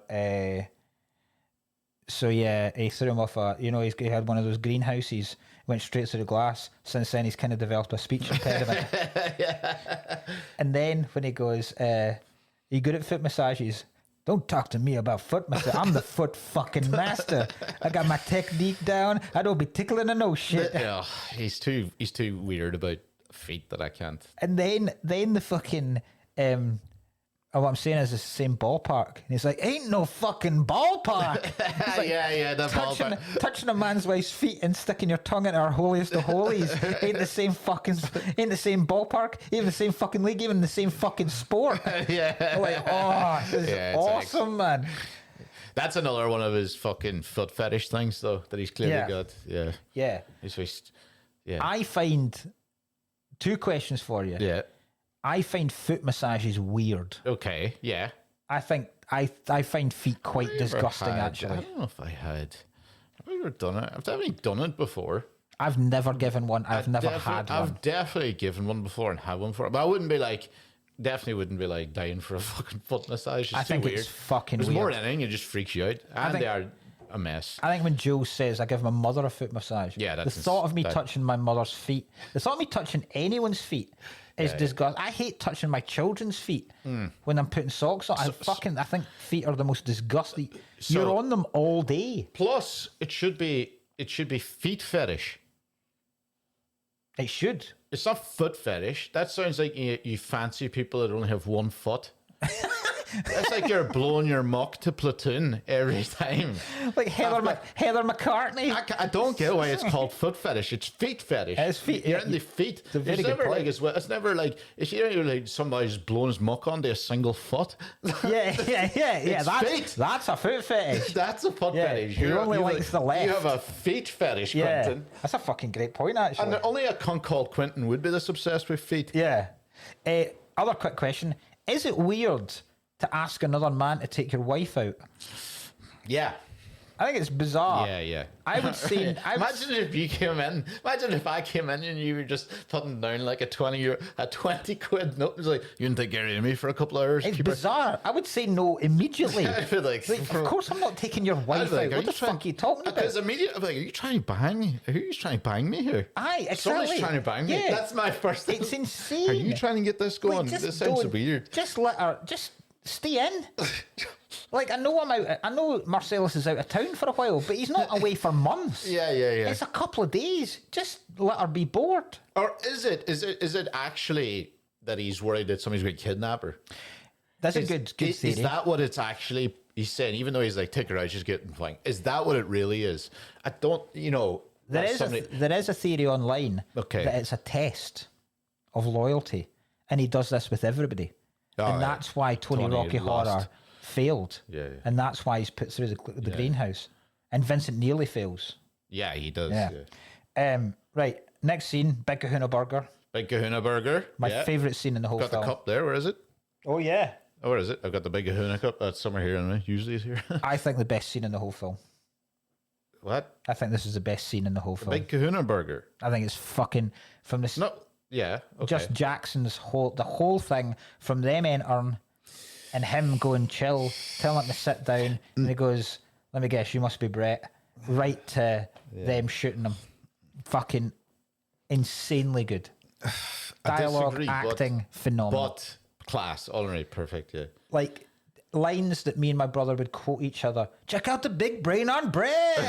yeah. Okay. I don't remember asking you a goddamn thing. Like the amount of times. My uncles used to quote Pulp Fiction all the time, especially the dead Suffin storage too. We'll not talk about that, but yeah. But like anybody used to be quoting this film. That was always a big one. So we used to do it to my dad all the time in the late 90s when we both lived there before I went to uni.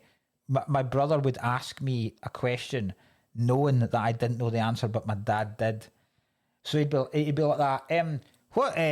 What's that green bin doing outside?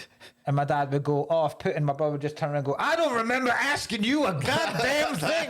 And my dad completely fucking oblivious as to what we're doing, and we are pissing ourselves laughing. That's great. It's just.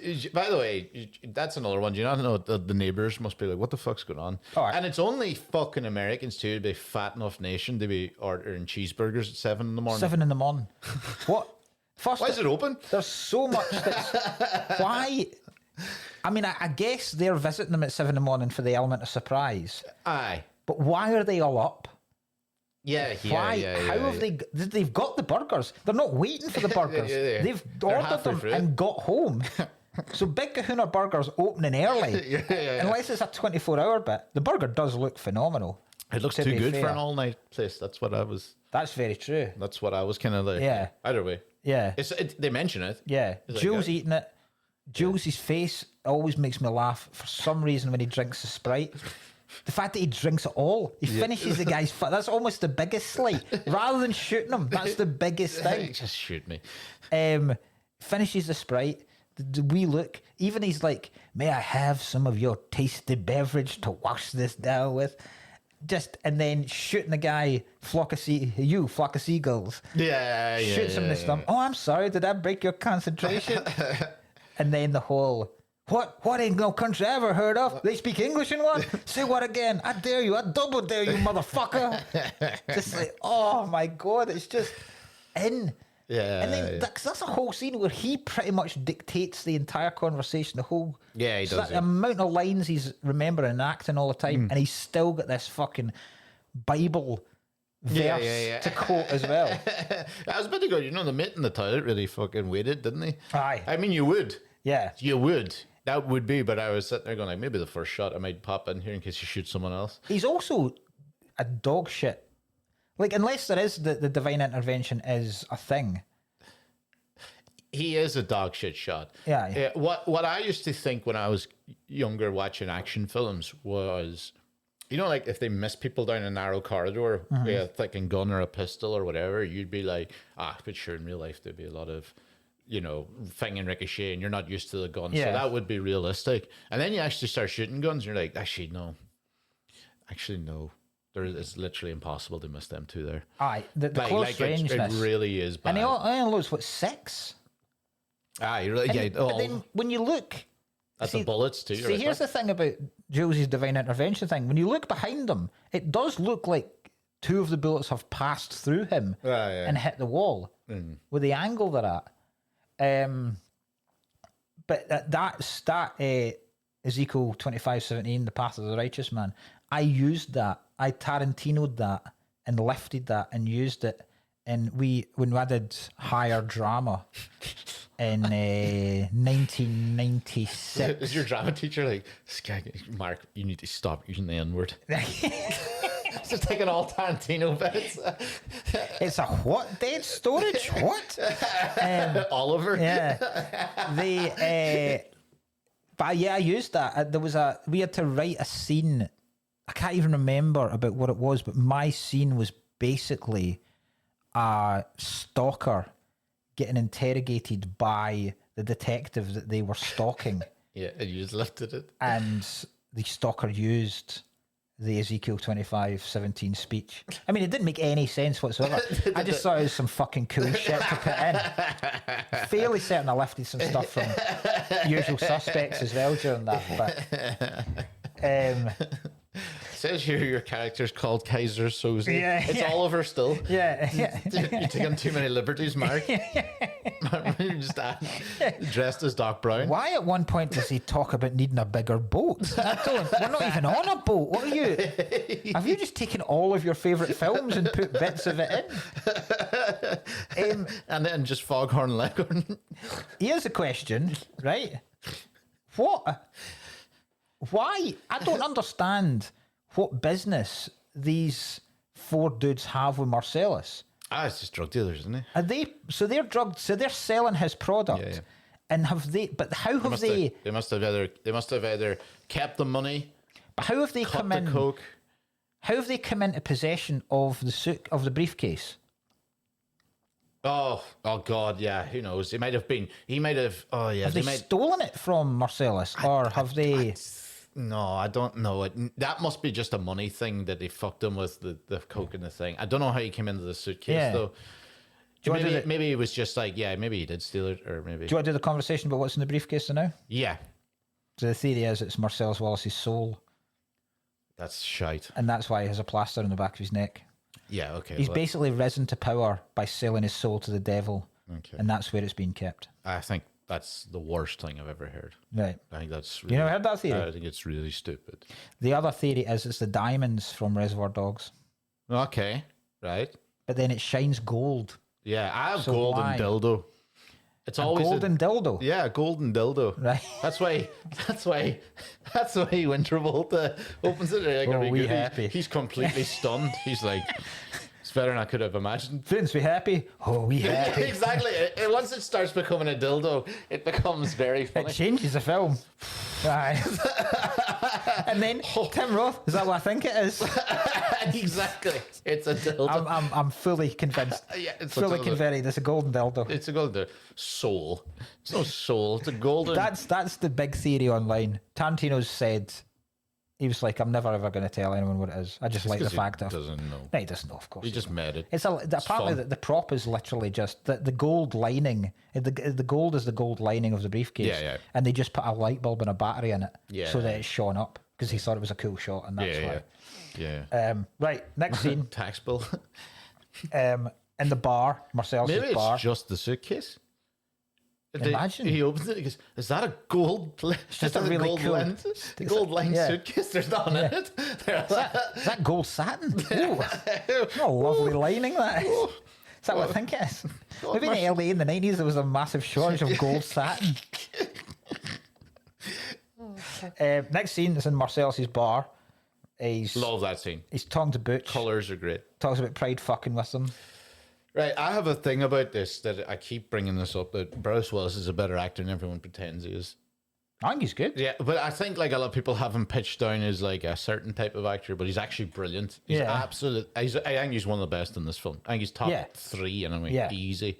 You know, Ving Rhames is unbelievable in this. He is. But like, you know, the Gimp's like, the best. Like to me, it's like Mia Wallace and Butch, and then the guys. Yeah. Now, their characters are better. You think Mia Wallace is the best actor in this? Yeah. You think Uma Thurman's the best? I'd go as Sam Jackson for me.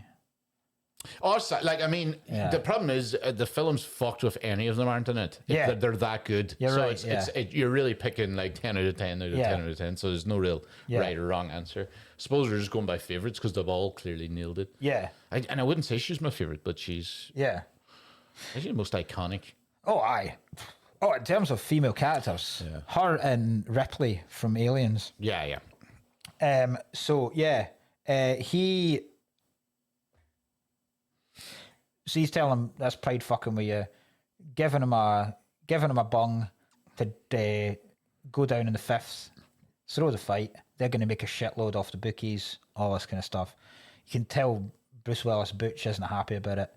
And then I think, because then he goes to the bar and he has this proper tense stare out, slag off with fucking Vincent. That's fucking great. And I think that's when he decides, I'm not going to throw the fight because this guy's just insulted me. Because he basically goes punchy, which is basically saying, look, I know you're a fucking failed boxer. You're a fucking boxer at the end of his, and you're throwing a fight, your last fight. I don't respect you in the slightest. Immediately the pride fucked with him. Yeah. And I think he's gone, nah, fuck this. I'm not.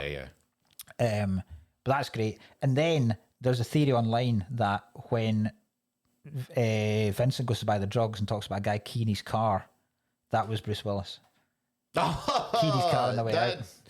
That makes total sense. You don't fuck with a guy's car. Yeah. I wouldn't have even put that together, but that makes perfect sense. Yeah. This is the first scene where the timeline shift. You really start to go, when you first see it, you go, what? Wait a minute, what the fuck's going on here? Because they've just left shooting up Brett's place with the suits on, and then they come in with shorts and t-shirt, and you go, what? I don't. Why have they changed? I don't get this at all. Next scene, Travolta goes to buy heroin. Yeah. Lance's place. Lance is fucking brilliant. Lance is great, yeah. Who plays Rosanna Arquette's brilliant. Yeah. And what you call her as well? The chick from Commitments. From Derry? Yeah, is she from Derry? Brona Gallagher? Yeah. Anyway, she's from Derry. I love the fact that she's there. She's still there later on. Yeah, it's perfect. Still sitting on the couch, just smoking away. She's just never left and is never referenced at all. And never really reacts to Mia overdosing either. So out of her fucking mind. Eric Stoltz is Lance's class. He's brilliant. Travolta's his dialogue with him. Yeah, they're very good at shouting at each other. What do you think of Jodie? Is that a chick with a shit in her face? Yeah. No, that's my wife. And then he just goes.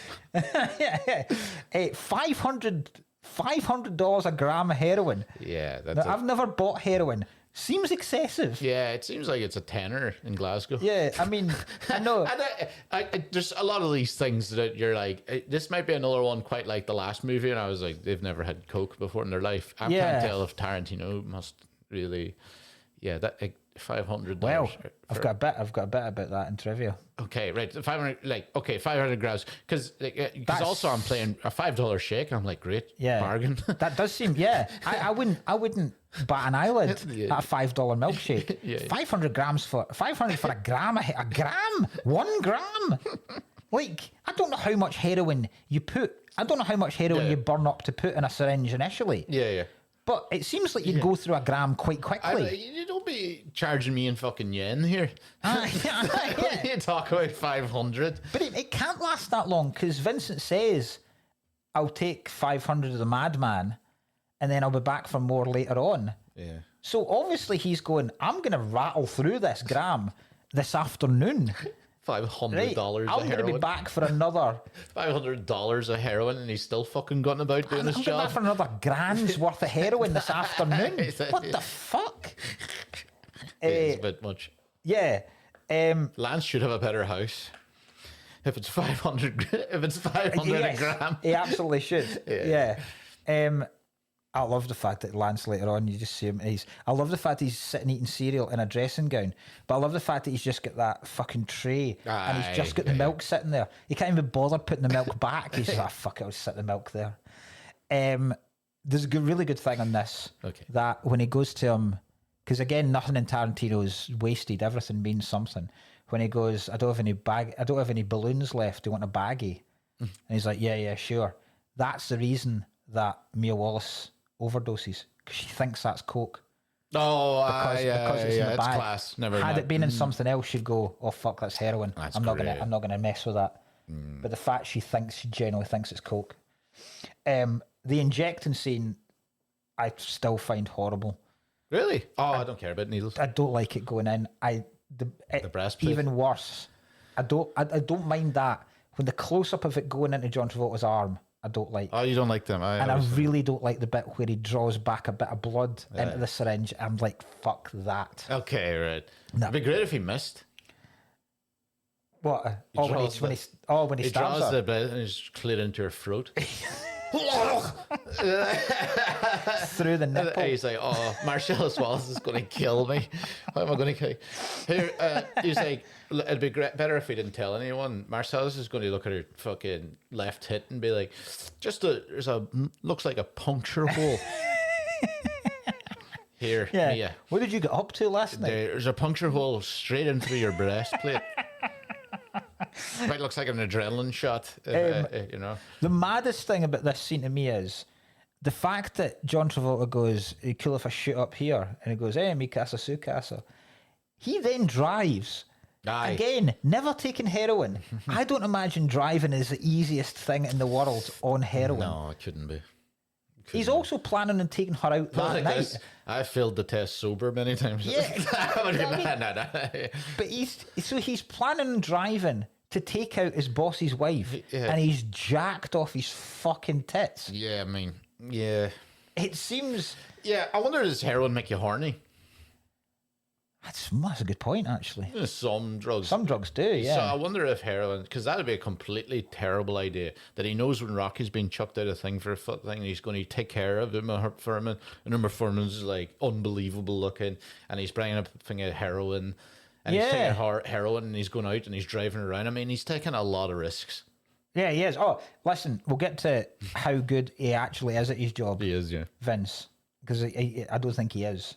Yeah, I think he's a bit of a fuck up. Yeah, he makes we'll a lot of. yeah. And then we'll just do two next scenes, and I'll give you trivia. Right? Vincent turns up to pick Mia up. Mia, bizarrely, is behind some kind of fucking Dr. No-esque. What is that about? Like straight 40s video screens, a fucking huge microphone. But it's literally taken from a Bond film. The setup of it all. Why has she got that setup going on? You try to catch Marcellus having a wank. Yeah, then speak to some like fucking Scaramanga. Yeah. Bizarre. Push the cock away, Marcellus. And then they go to Jackrabbit Slims. Yeah, unbelievable. The bit of that, because there's a good thing that Tarantino is he never shows you characters until he's ready to. So you don't see Marcellus until Bruce Willis sees him. You don't see Mia at all until they drive up, and then they get to Jackrabbit Slims and the reflections in the windshield of the car, and they both look cool as fuck. She looks phenomenal. Yeah, absolutely phenomenal. Love it. Jackrabbit Slims. I would have every single birthday party there. Unreal. Looks so good. The place. Looks so good. I'll tell you one thing I didn't like about it. Right? If you want to think. They come in the door and the guy brings them to was like a Chevy or whatever, or a Cadillac or whatever. He takes them the entire long way around he goes there. He does. He goes that way, and I'm like, what a cool shot. And he walks the whole, but if I was him, I go, why the fuck this guy? And I just turn right for 4 meters. He absolutely does. You're right. He does the whole lap, and it looks unreal. And I'm like, oh. And then I'm just sitting there going, that's a good point. And I'm like, fucking. Also, why is he a dwarf? Yeah, why not? I know it adds to the kind of surrealness of He's it all. He's not serving food, anyway. No, he's not. No, I've said that like, Yeah. who love them dirty hands? Yeah. No, I meant like, no, I just meant he can't reach. Yeah. Yeah, he can't literally put food on the table. Yeah, right. Fucking brilliant. Steve Buscemi as Buddy Holly. Yeah. Class. Yeah, I remember that. And then the dance scene. Dance scenes Which is iconic. Love it. Incredible. Brilliant. Some of the moves that I think Travolta runs out of moves. It's great. He does this kind of thing twice. Yeah. But see the start when he does the twist and then goes onto his toes. You're like, oh my God, this man is phenomenal. I think they didn't see this thing. I think he played it well because they know he's a brilliant dancer. Like, you can't be dirty dancing. No. You need to be a good dancer. Yeah. But you also like, can't be too winging good. It. You can't, because he's obviously a better dancer than Uma Thurman. Yeah, but you can't be too good in terms of, Christ, she looks utter shite compared to him here. This is embarrassing. Yeah. Then she goes back, overdoses. Yeah, great. Looks so painful. My favourite part of that whole scene is John Travolta giving himself a pep talk. Yeah. Oh, no. Like, oh, fuck. I've given myself pep talks like that in a bathroom before, not in terms of I'm going to go and fuck someone's wife, but a lot of things where I'm like, right, this night's gone too far. It's like, right, what you do is just go in, finish your drink, say goodbye to folk and just go home. Actually, you just go home and then you'll get a good sleep in the morning. And it's like, he's like that. You go home, get in, jack off, and everything. It's like, be polite, laugh at jokes. It's like, it's just fucking brilliant. It is great. Yeah. Love it. Oh, fuck. Aye. I also love him asking her about the Tony Rocky Horror thing. Oh, aye. He's like, yeah, that's one way of putting it. Another way to put it would be, and even another way to put it, and then even another way to put it was because he was thrown through a greenhouse because of you. Like, good. Then goes back to Lance's. She's overdosed. Talked about the stabbing on the chest. The thump it makes. Yeah. When it goes into her chest. Again, the neighbours would be at the door too. Like, hey, someone crashed into the front. Yeah, because it does look like a normal neighbourhood. Yeah. And then the funny meme afterwards of her looking like absolute shit compared to what she looked at before. Yeah. And then she tells a joke. Yeah. And the joke's actually really good. It's not. Maggie shot her. My kids like it. Maggie shot her there. Yeah. We've had enough. It just doesn't. Right, trivia. I'm going to rattle through this. Yeah. Right. Film only cost $8 million to make. How much do you think it made? What, like, now? 200 million? Bang on. Well done. 8 million, 200 million. Fuck me. Michael Madsen was supposed to play Vincent. Good, thank God. He's the different Vega, isn't he? Turned it down for Wyatt Earp. Bad mistake. Bad mistake considering you were... Could have done both if they let him out early from just rehearsals for Wyatt Earp, but the producer said no. Bad times for Michael Madsen there. Also, what I didn't really understand, because they had the idea that this was going to be the Vega brothers. Yeah. And he was going to make this, so I don't really know how that would have worked. Yeah, that wouldn't work. I think they must have just said they're Unless he was brothers planning after. them, they were twins. Could have been, yeah. Right, anyway. They're both dead. And Travolta, so Tarantino had Travolta research his character's addiction to heroin by speaking to a recovering heroin addict that Tarantino was pals with, right? So they had this fucking heroin addict on set all the time. Travolta asked the friend if he could tell him how could he know what it felt like to be on heroin without actually using it. Tarantino's friend explains, if you want to get the bottom envelope feeling of being on heroin, get out of your mind on tequila and then lie down in a hot pool. Okay. Right? So then you'll get a sense of what it's like to be on heroin. Travolta then came home, told his wife, Kelly Preston, that due to this role, he was going to have to get fucking hammered on tequila and then lie in their pool, heated in the back. And she went, fuck it, I'm well up for that. And they both did it. Great. And for all the names of research. In the scene where Walken is doing the Go Watch, which we'll do in a minute, Walken pauses at the end. The reason was Walken completely forgot his lines.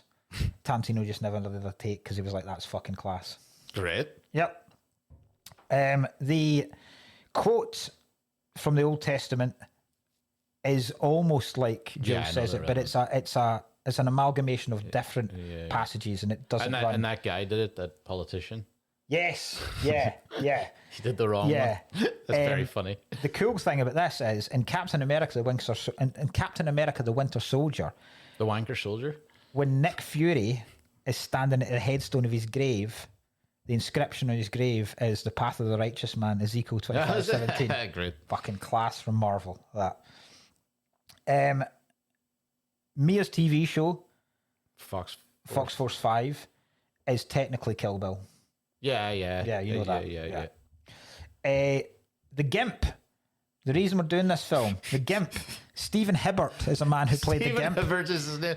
Right back for Everton. Stephen Hibbert, sadly dead now, played the Gimp. Yeah. Was married, was a comedy writer on SNL, married to an SNL performer, Julia Sweeney, who plays Raquel, who's Monster Joe's truck and tow daughter that the wolf takes out for breakfast. That's the Gimp's wife.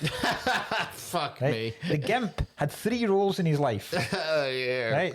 94, he played the Gimp, Pulp Fiction. 99, he played prison guard in Austin Powers: The Spy Who Shagged Me. And in 2003, he played Jim Flanagan in The Cat in the Hat. I'm going to guess what prison guard he is. Is he the one that goes, judo chop, and he hits the toothpaste in his eye and he falls over the... I don't know. We'll find out. We'll find out. I guarantee it's toothpaste. What a run. That's fucking Pulp hilarious. Fiction, Austin Powers, The Cat in the Hat. And then he called quits on it. Brilliant. I've told you about Lawrence Fishburne. Yeah. You used to be able to watch, someone had edited the film so you could watch it in chronological order on YouTube, but it was taken off because everyone was like, this is fucking dog shit. Yeah, that's not... This makes less sense. Yeah, now. yeah. Which character do you think kills the most people in the movie? It would be Bruce Willis. It is Butch. Yeah, he the punches only the bouncer, he kills the guy in the thing. One of the only one that isn't a professional killer kills the most people. Great. So he kills Travolta, kills the guy in the ring, Yeah. kills the Gimp. The Gimp die? I was trying to figure out that because I think he just knocks him clean out. Then does he get hung by the rope? I was wondering if the hung, but I don't know if and then he kills Maynard with the sword. I don't know too much about the Gimp outfits if it was around the neck, but I do like the fact that Gimp's going to wake up with ving rhames, and I doubt he's going to be. No. That Gimp gets a bad end. Yeah. I would have to pretend to be Got disabled. a whole thing about the Gimp. Yeah. And that scene. We'll get to that. Finally, and I don't know this is if it's intentional or not, but I just found it good. When Vincent's buying the drugs off Lance. Yeah. Lance is wearing a tartan shirt around his waist. The tartan in that is red, black, and yellow. It is also the Wallace clan tartan. Oh, great. Yeah, like that. That's nice. That's good with details. Fucking great stuff. Right. Next scene. What was the next scene now? We're at... Next scene is Gold Watch. Yes. Which you don't like. I didn't. And I want you to explain why. It's pointless. I don't give a shit. It is. It's all right. It's all right funny. But it's not pointless because it explains the importance of the watch. Why he's so mad about the watch. Yes. But Walken is also very good. Yes, and also very funny in it. It's not very unintentionally funny. It is. He'd be damned if some yellow. That was the funniest. He'd be damned if someone's gonna get his yellow greasy hands in your birthright. Yeah. It's all right. It's the way he pauses before ass every time. He kept his watch up his ass.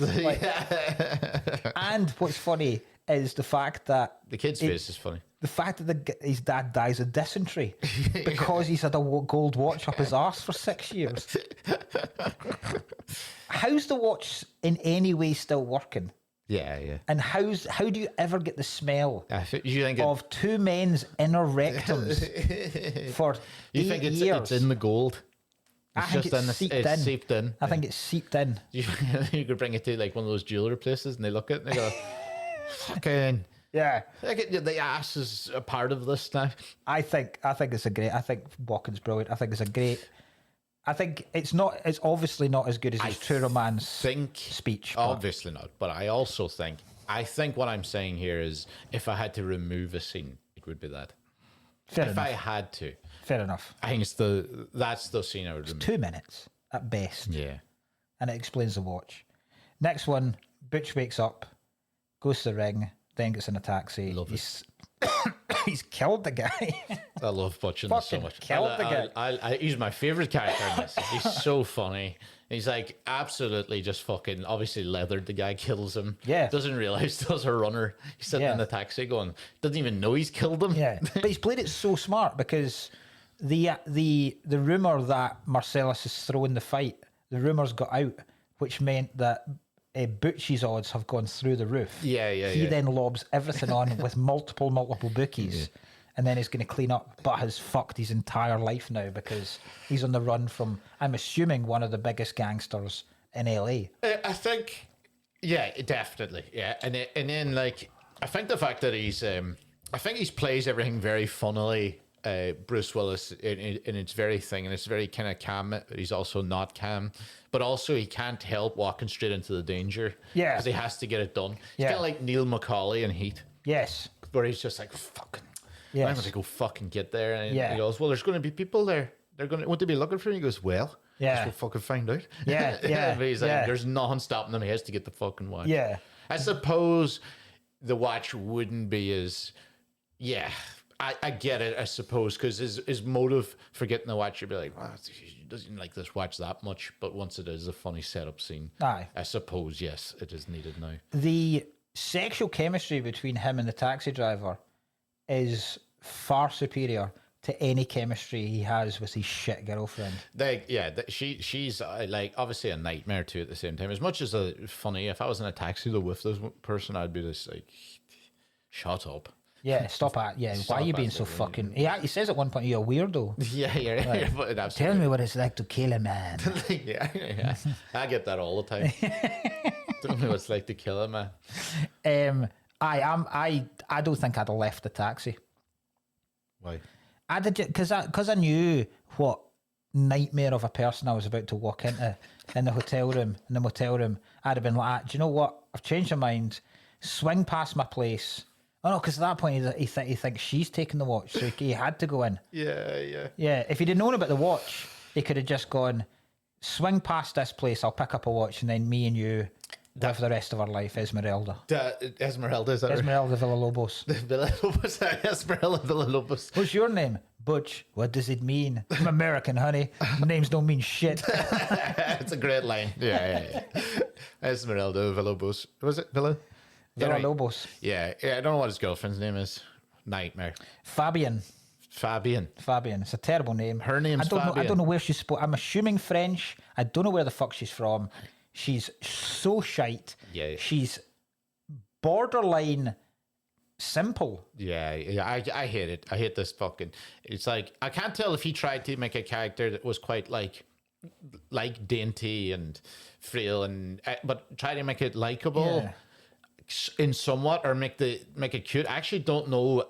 She's so annoying. I can't tell if he's meant to be doing it. I know he's meant to be doing it, but he's meant to make her that annoying, but I don't know if he's meant to make her that annoying. I don't know if he accidentally made her more annoying than he was meant to. She's just fucking shit. Like, get on the fucking motorbike. I just be like, oh, sorry. Every time I watch it, die because you're useless. I didn't do it for this, but every time I watch it, I skip that entire part.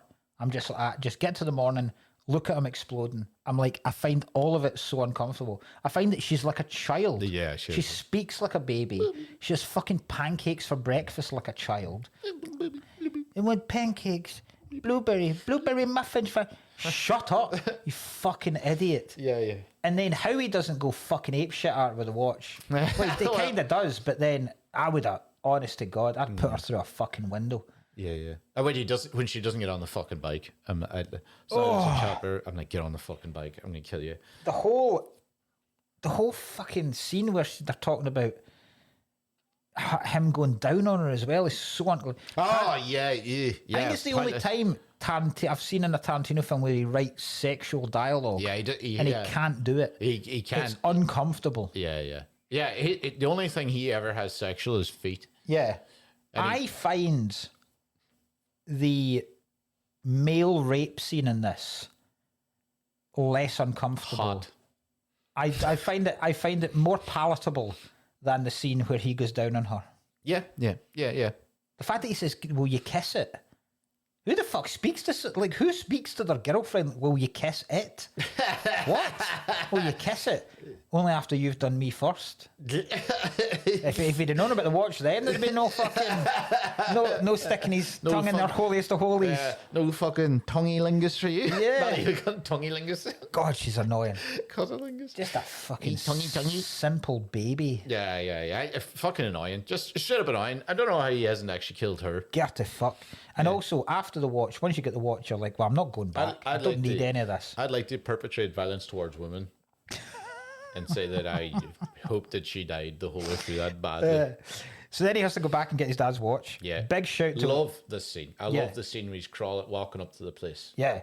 Big shout out for Willis's suede jacket. Yeah. Awesome. Unreal. Yeah. Proper jacket. Proper Beatles rubber sole cover. Okay. Suede jacket. Great. Personally, a bit too risky for me. What, going into the house I think he's not going to the house because he needs to get the watch, right? He clearly needs to get the watch, but a bit too cocky when he realizes someone's not there. I'd have been so relieved by the fact that no one was there waiting for me. There is not a chance I would have thought of making a Pop-Tart. Yeah. Okay. Yeah.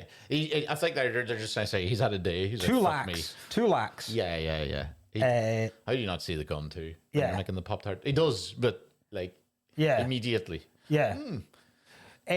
Why do you think Bruce Willis constantly needs to take a shit in this film? Bruce Willis? Not Bruce Willis, John Travolta, sorry. There's so many scenes where he has to go and take it. Do you think it is heroin? I don't know, but does heroin make you shit? I don't know. I'm just trying to think of like Trainspotting. They're always shitting themselves when they're heroin. But is that no? But in Trainspotting, he needs to get the laxative because he can't shit himself. So surely heroin would make you constipated. But he constantly needs to go for a shit.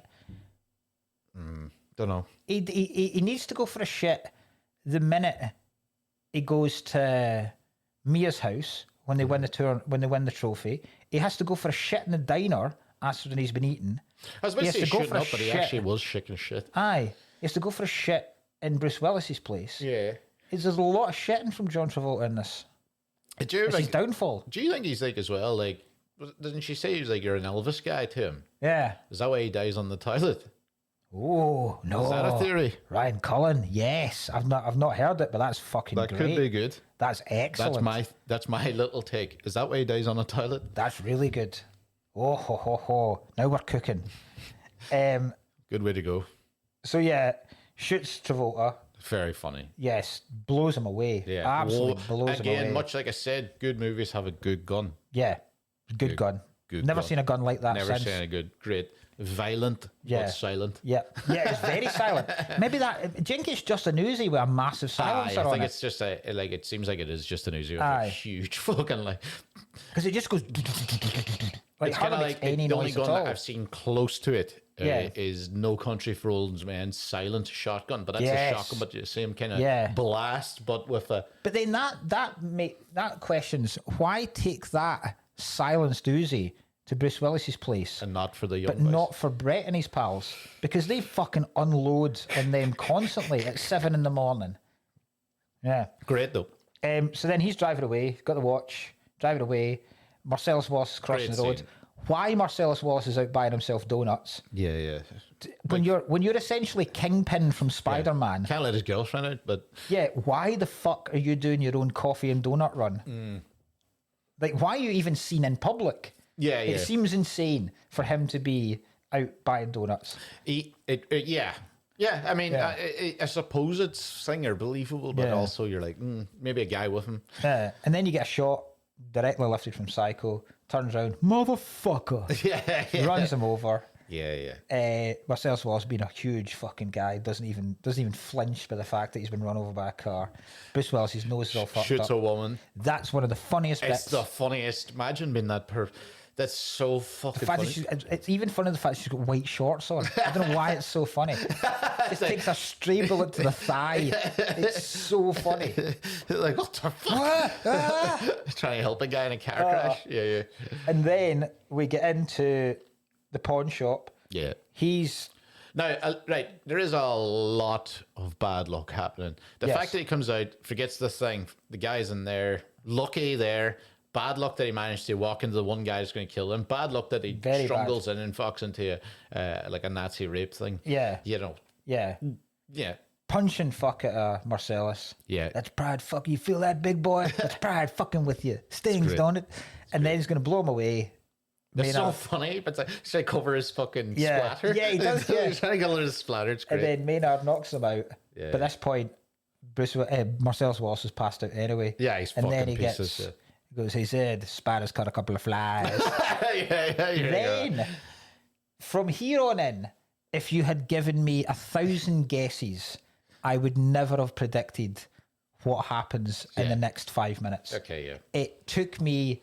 It shocked me to my 15-year-old core.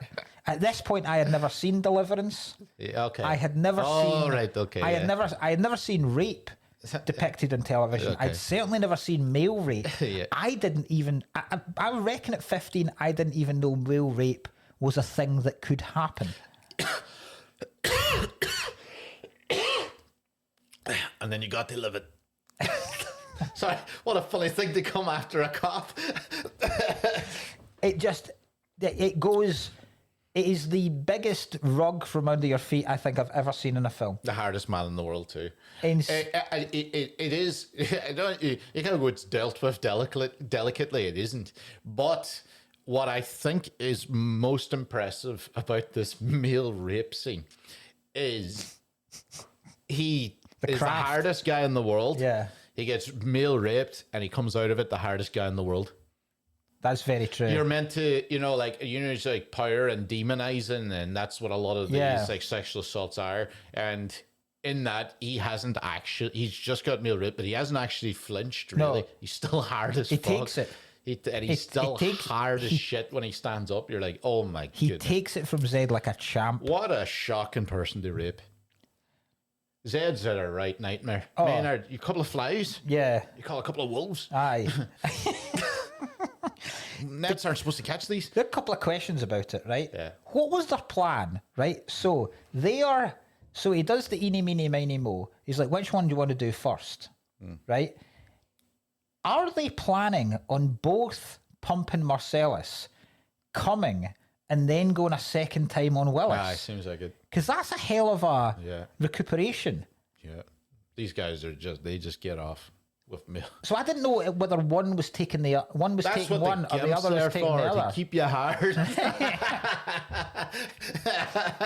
That's what the gimp's there for. Is Maynard wanking while Zed's pumping Marcellus? No, he doesn't. He looks like he's about to. Yeah. Looks like aye. That's horrific. Some of the noises that you hear when Bruce Willis. Yeah. Oh, at one point, yeehaw! Yeehaw! Yeah, boy. Woo! Like it's so fucking bleak. How does Maynard and Zed know each other? The fucking goddamn police officer. I don't know. That's the only policeman. When I think about it, the only policeman is the hillbilly rapist. Probably the biggest criminal of them all. Yeah, yeah. Do you know, like, it's quite funny now when I think about it. That's probably why there's no police, because you can't have. It's actually, you remember, I was like, police never show up. Yeah. The only one is when they actually get called to do a bigger crime. Yeah. That's pretty wild. That's pretty funny. The other question I have, one of them's, the second one's even more sinister. What's the Gimp's backstory? Oh, I'm hoping, you see, so I was thinking about this, right? See, if I was the Gimp,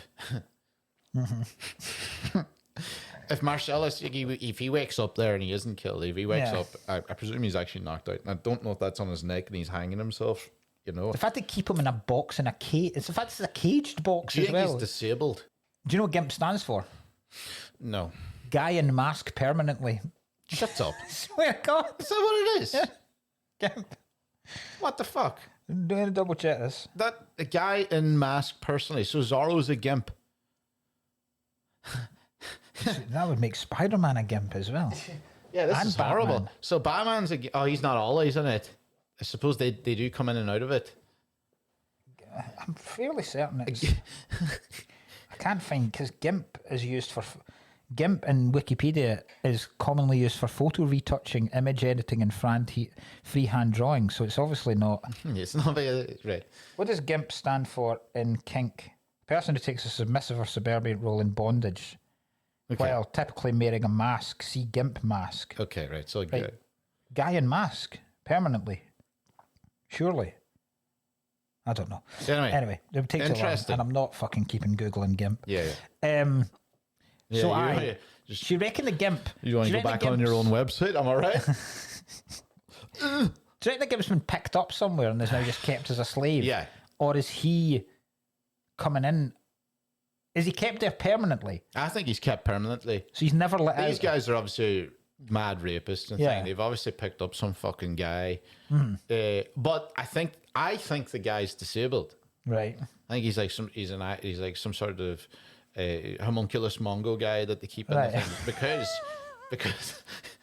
because he tries to alert them at one stage. He seems like he's thing, but then he goes, "Oh." I just thought that's because he had something in his mouth or it was the mask. I thought if they'd have pulled open the zip, he'd have been able to. Because when he's laughing at Willis, he is like, Aye. but he might be. He might be like a Hills of Eyes type That's dude. what I'm saying. Right, so he's that's like- what right. I think. He's a Hills of Eyes dude. So an interbreeded creature, Yeah. basically. Yeah. An And interbred creature. Yeah. And if you're going to pump him, you don't want to see that mangled Yeah. inbred face. If Just the a wee Gimp, hole in a bit of leather and you'll be all right. if the Gimp doesn't die, what's the rest of the Gimp's life? so that's what after I'm that? saying, How does right? the Gimp? So I think Get himself Marcellus back might, into society. might open, he's about to kill them, and he might open it and be like, "Okay, you're actually a victim as well."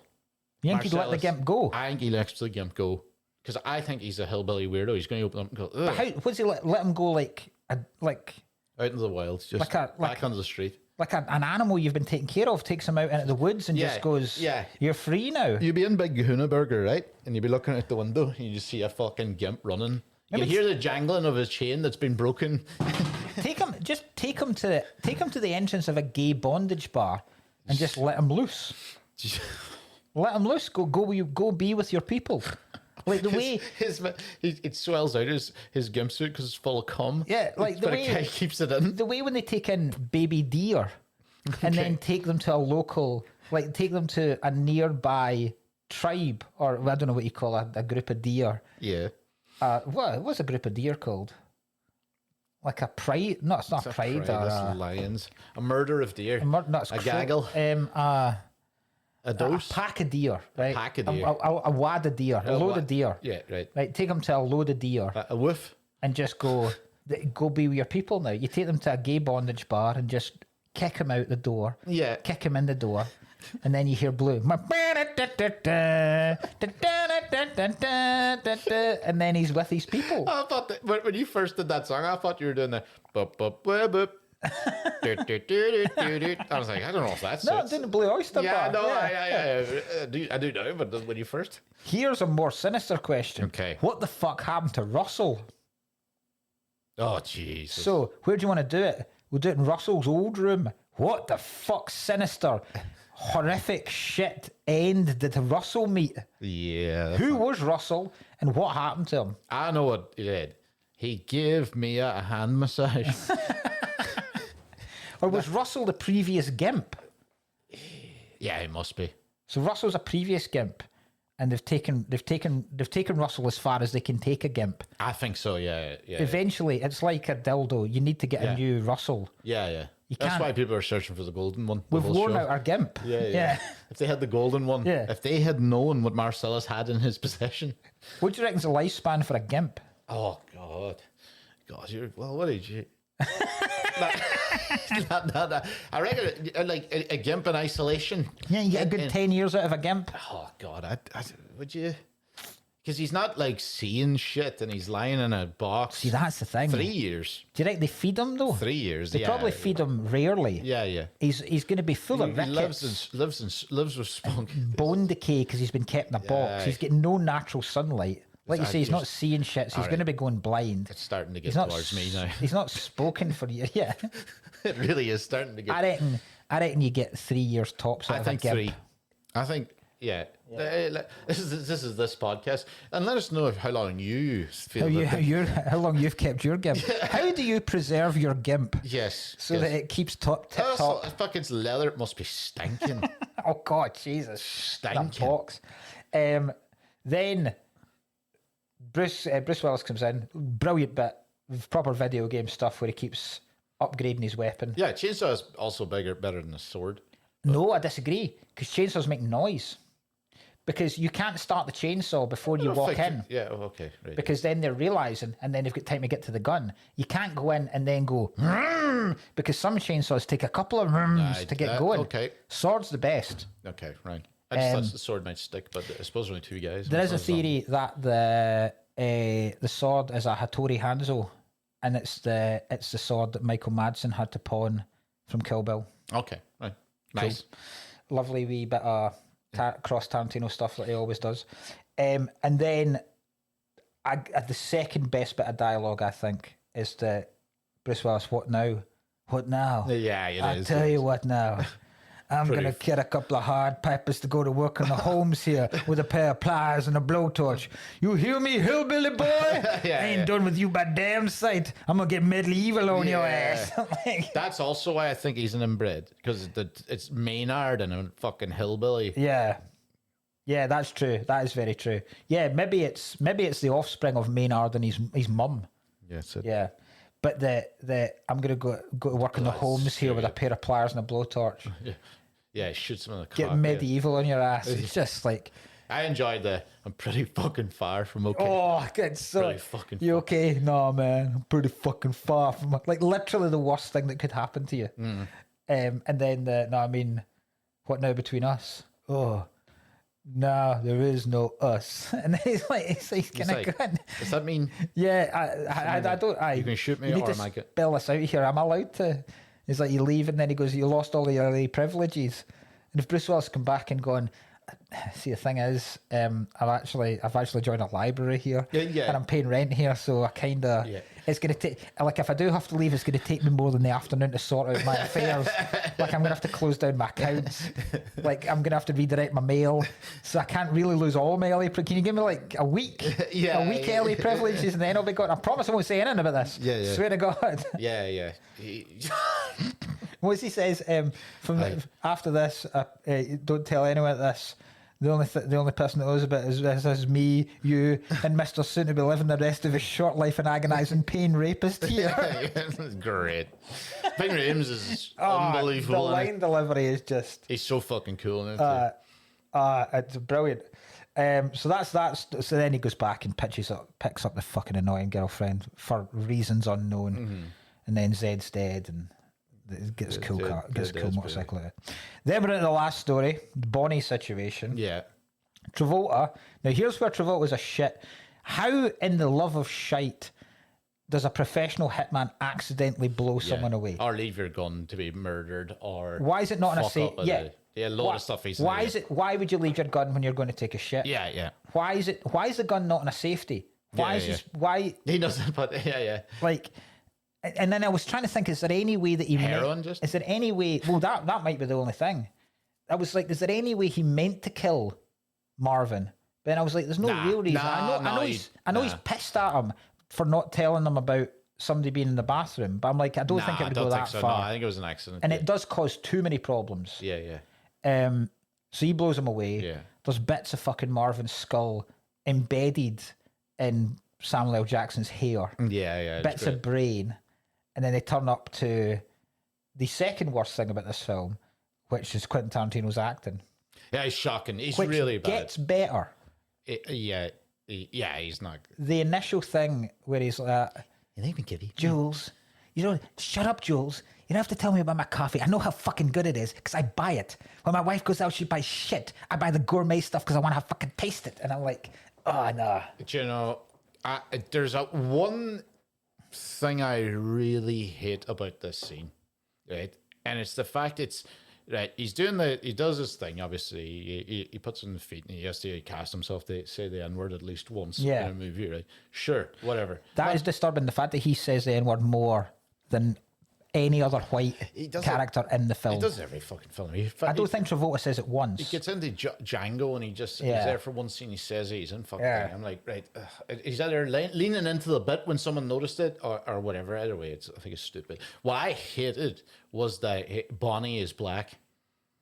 Yes. It really annoyed me because I was like, I can get a fucking guy in a gangster world and chat to those people being a fucking racist, but then they kind of have like, it doesn't say dead N-word storage, and then they have the wife coming back as black. Almost like it's an excuse for him being able to use it. As if it's like, yeah, it's like, oh, so it's not even an excuse, but as if it's like, yeah, kind of an excuse and kind of a like, oh, there's more to this guy. And I kind of went, fuck off. Like, I've had black partners and so like hitting dead N-word stories and then being like, oh, we can't, because Bonnie, and she's dressed up like a fucking 50s nurse. Yeah. Like so again, that's where you go. But like, when's this set? Yeah. So like that pissed me off because I was like, Bonnie is the same nurse that Mr. White calls from the car to treat Mr. Orange after his gunshot wound. oh wow. Yeah, another connection. He would have known Vincent Vega. He would have known my brother. Yeah. If he had turned up. And Monster Joe is widely believed to be Joe Cabot from Reservoir Dogs. Monster Joe's truck and tow. Oh, that's cool. Yeah. I love like it. I fucking love all this. I like all stuff. that into. I love the universe stuff. But what really stands out about Tarantino's acting, is the fact that the scene before they speak to him about the gourmet coffee, it's like, damn, Jimmy, that's some gourmet shit. The scene before that is brilliant between Travolta and Jackson because they're talking about washing the hands. It's like, it was like, well, if he had kind of lava soap, that would be, it's like, I wash my hands and the towel didn't let them go goddamn MaxiPad. Like, it's like, but it's so brilliant the way they play it. And then you get this dog shit.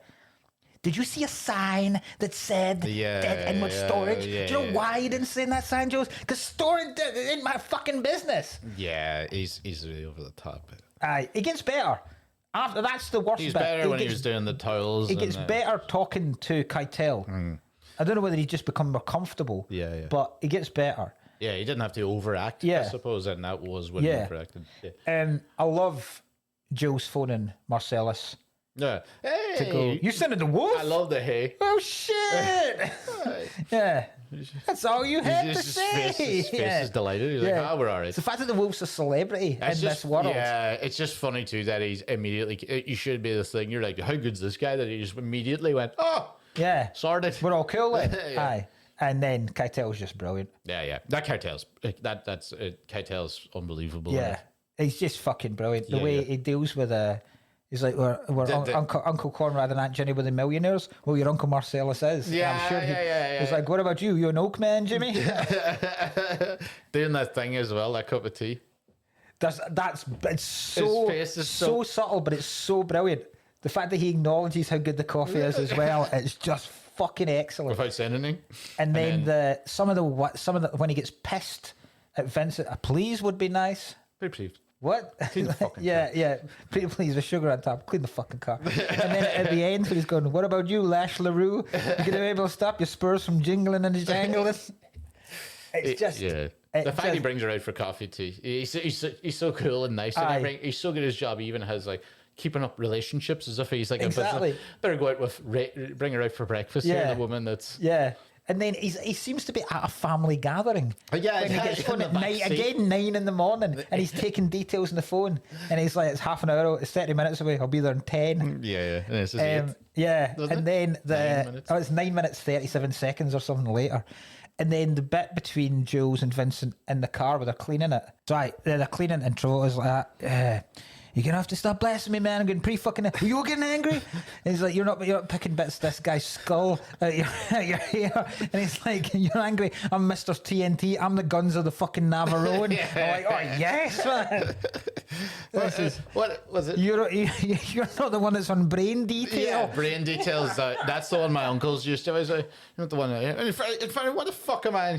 Why the fuck am I the one cleaning this up? You should be the one that's on Brain Detail. They just changed the thing. Yeah. So good. And then the last scene is they go into the diner, and then we're right back at the start again. Pass. And then you get the bad motherfucker wallet. You've got tension. You've got the redemption arc. You've got Samuel L. Jackson being all philosophical. Funny ending too, just to walk out like very weird. Funny. Into the surf music again. Yeah. Looking like it is. It's always annoyed me them getting away.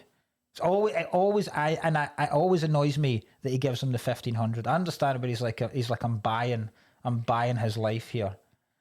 And Yeah, but I I loved the Jackson going, I used to just think that was some cold shit to say to someone before he popped a cap in his ass. But yeah. Yeah, great. Yeah, yeah. Really, really good. Just flawless. Yeah. Absolutely. 5 flawless. top tier. One of the best films I'd I've give ever it made. more than 5 stars. And It a is, 5-star rating. It's one of the best films of all time. It's just quite not. simply. It's uncomparable to everything else.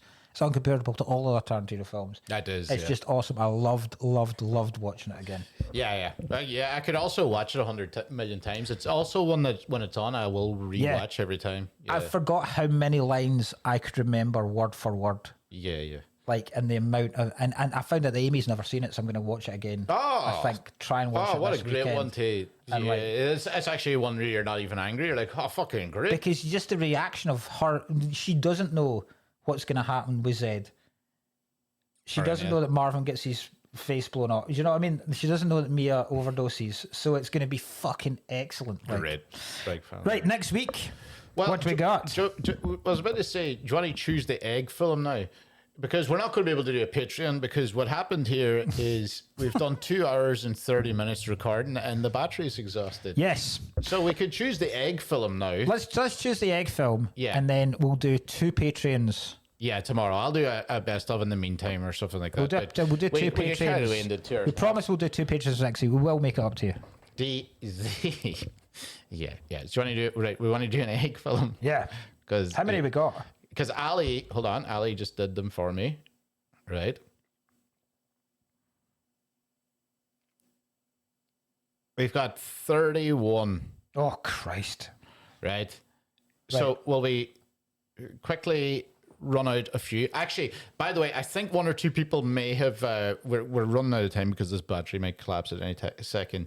So what we're doing is we have to write what I'm going to say is a couple of people I think put in a suggestions after, but it's the first 31 here that when Right. I met Ali do it. Let's rattle them. This is basically our Patreon only film that we're going to be doing this month, where because it's April and Easter, anything to do with eggs. Right. Okay. So we got, was this Akbar 86, Blade Runner. Apparently, Blade Runner's the scene where you put their hand in the water to grab an egg. Right. Yeah. Right, I know. Okay. Right. Right. No, I'm not. No, we're not putting Blade Runner. I'm not putting Blade because we'll do Blade Runner eventually as a Right. main episode. Right. Jan.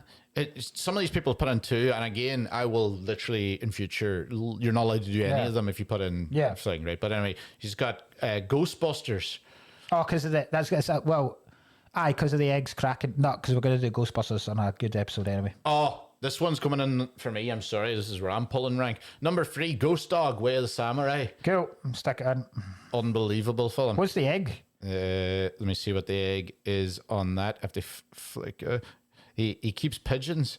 All right. Oh, that's right. There's eggs everywhere Right. at the top. Cool. Never seen it. Yeah, Right, that's it. You've never seen it? No. That's it. Gross Point Blank, Malky. I know. I'm not putting it in because There's a scene where only the we're brothers gonna Easter do it. eggs and Easter bunny. Gross points on my list massively. Okay. Up and Under, Stephen Riley. Yep, perfect. Shite film about rugby. Yep. Okay, right. With Samantha Janice in it. Right. The Clone Trooper, Chicken Run. Yep, we'll stick that in.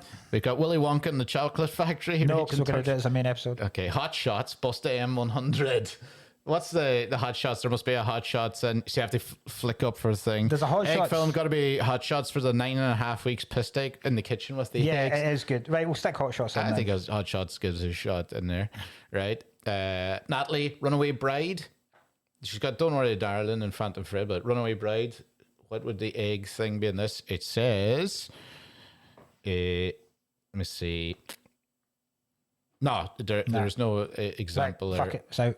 The very funny caveat emptor. That's Aaron Murta. That's my special because I'm an egg. All right, okay. Howard the Duck. Yes. Devo, it's 7 year. You're going to Howard the right. Yes. L put in March of the Penguins. Nah. Cool Runnings. No, we'll do it. Howard the Duck again. I say Airplane. No, Nathan. we'll do it. Yeah, we'll definitely do that. Howard the Duck again. Plenty of Howard the Ducks. Aliens. No, we'll definitely do that as our main episode. No, we're not. We couldn't do that in the thing. XXX. Triple X, lol, tull. Because I bought. Right, okay. Stick it in. Right. Top Cat put in Angel Heart. Nah. I know exactly what you mean, but Davy T, Crocodile Dundee. no, because we're going to do it as a You'll main episode. definitely do that. Zane, Return to Oz. Oh, Return to Oz is, yeah, I know what he means. That's Return to Oz is a terrifying film, actually. Okay, right. I'll stick it in. Knocked Up. That's not really an egg, though. It is an egg. Yeah. Sorry, but yeah. We've done Knocked Up, have we not? We've already done Knocked Up. Have we done Knocked Yeah, Up? we've done Knocked Up. I'm pretty sure we've done Knocked Up as a regular episode.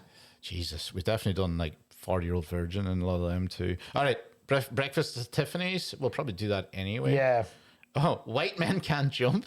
No, we'll definitely do that as a... Coneheads, Anonymous Mango. I actually said yesterday in the thing, I actually thought it said Anonymous Mango, but Anonymous Mango. We've not done Knocked Up. Oh, I assumed we had. There we go. Steel Magnolias. No, God, it's fucking awful, no. Anne-Marie, yeah.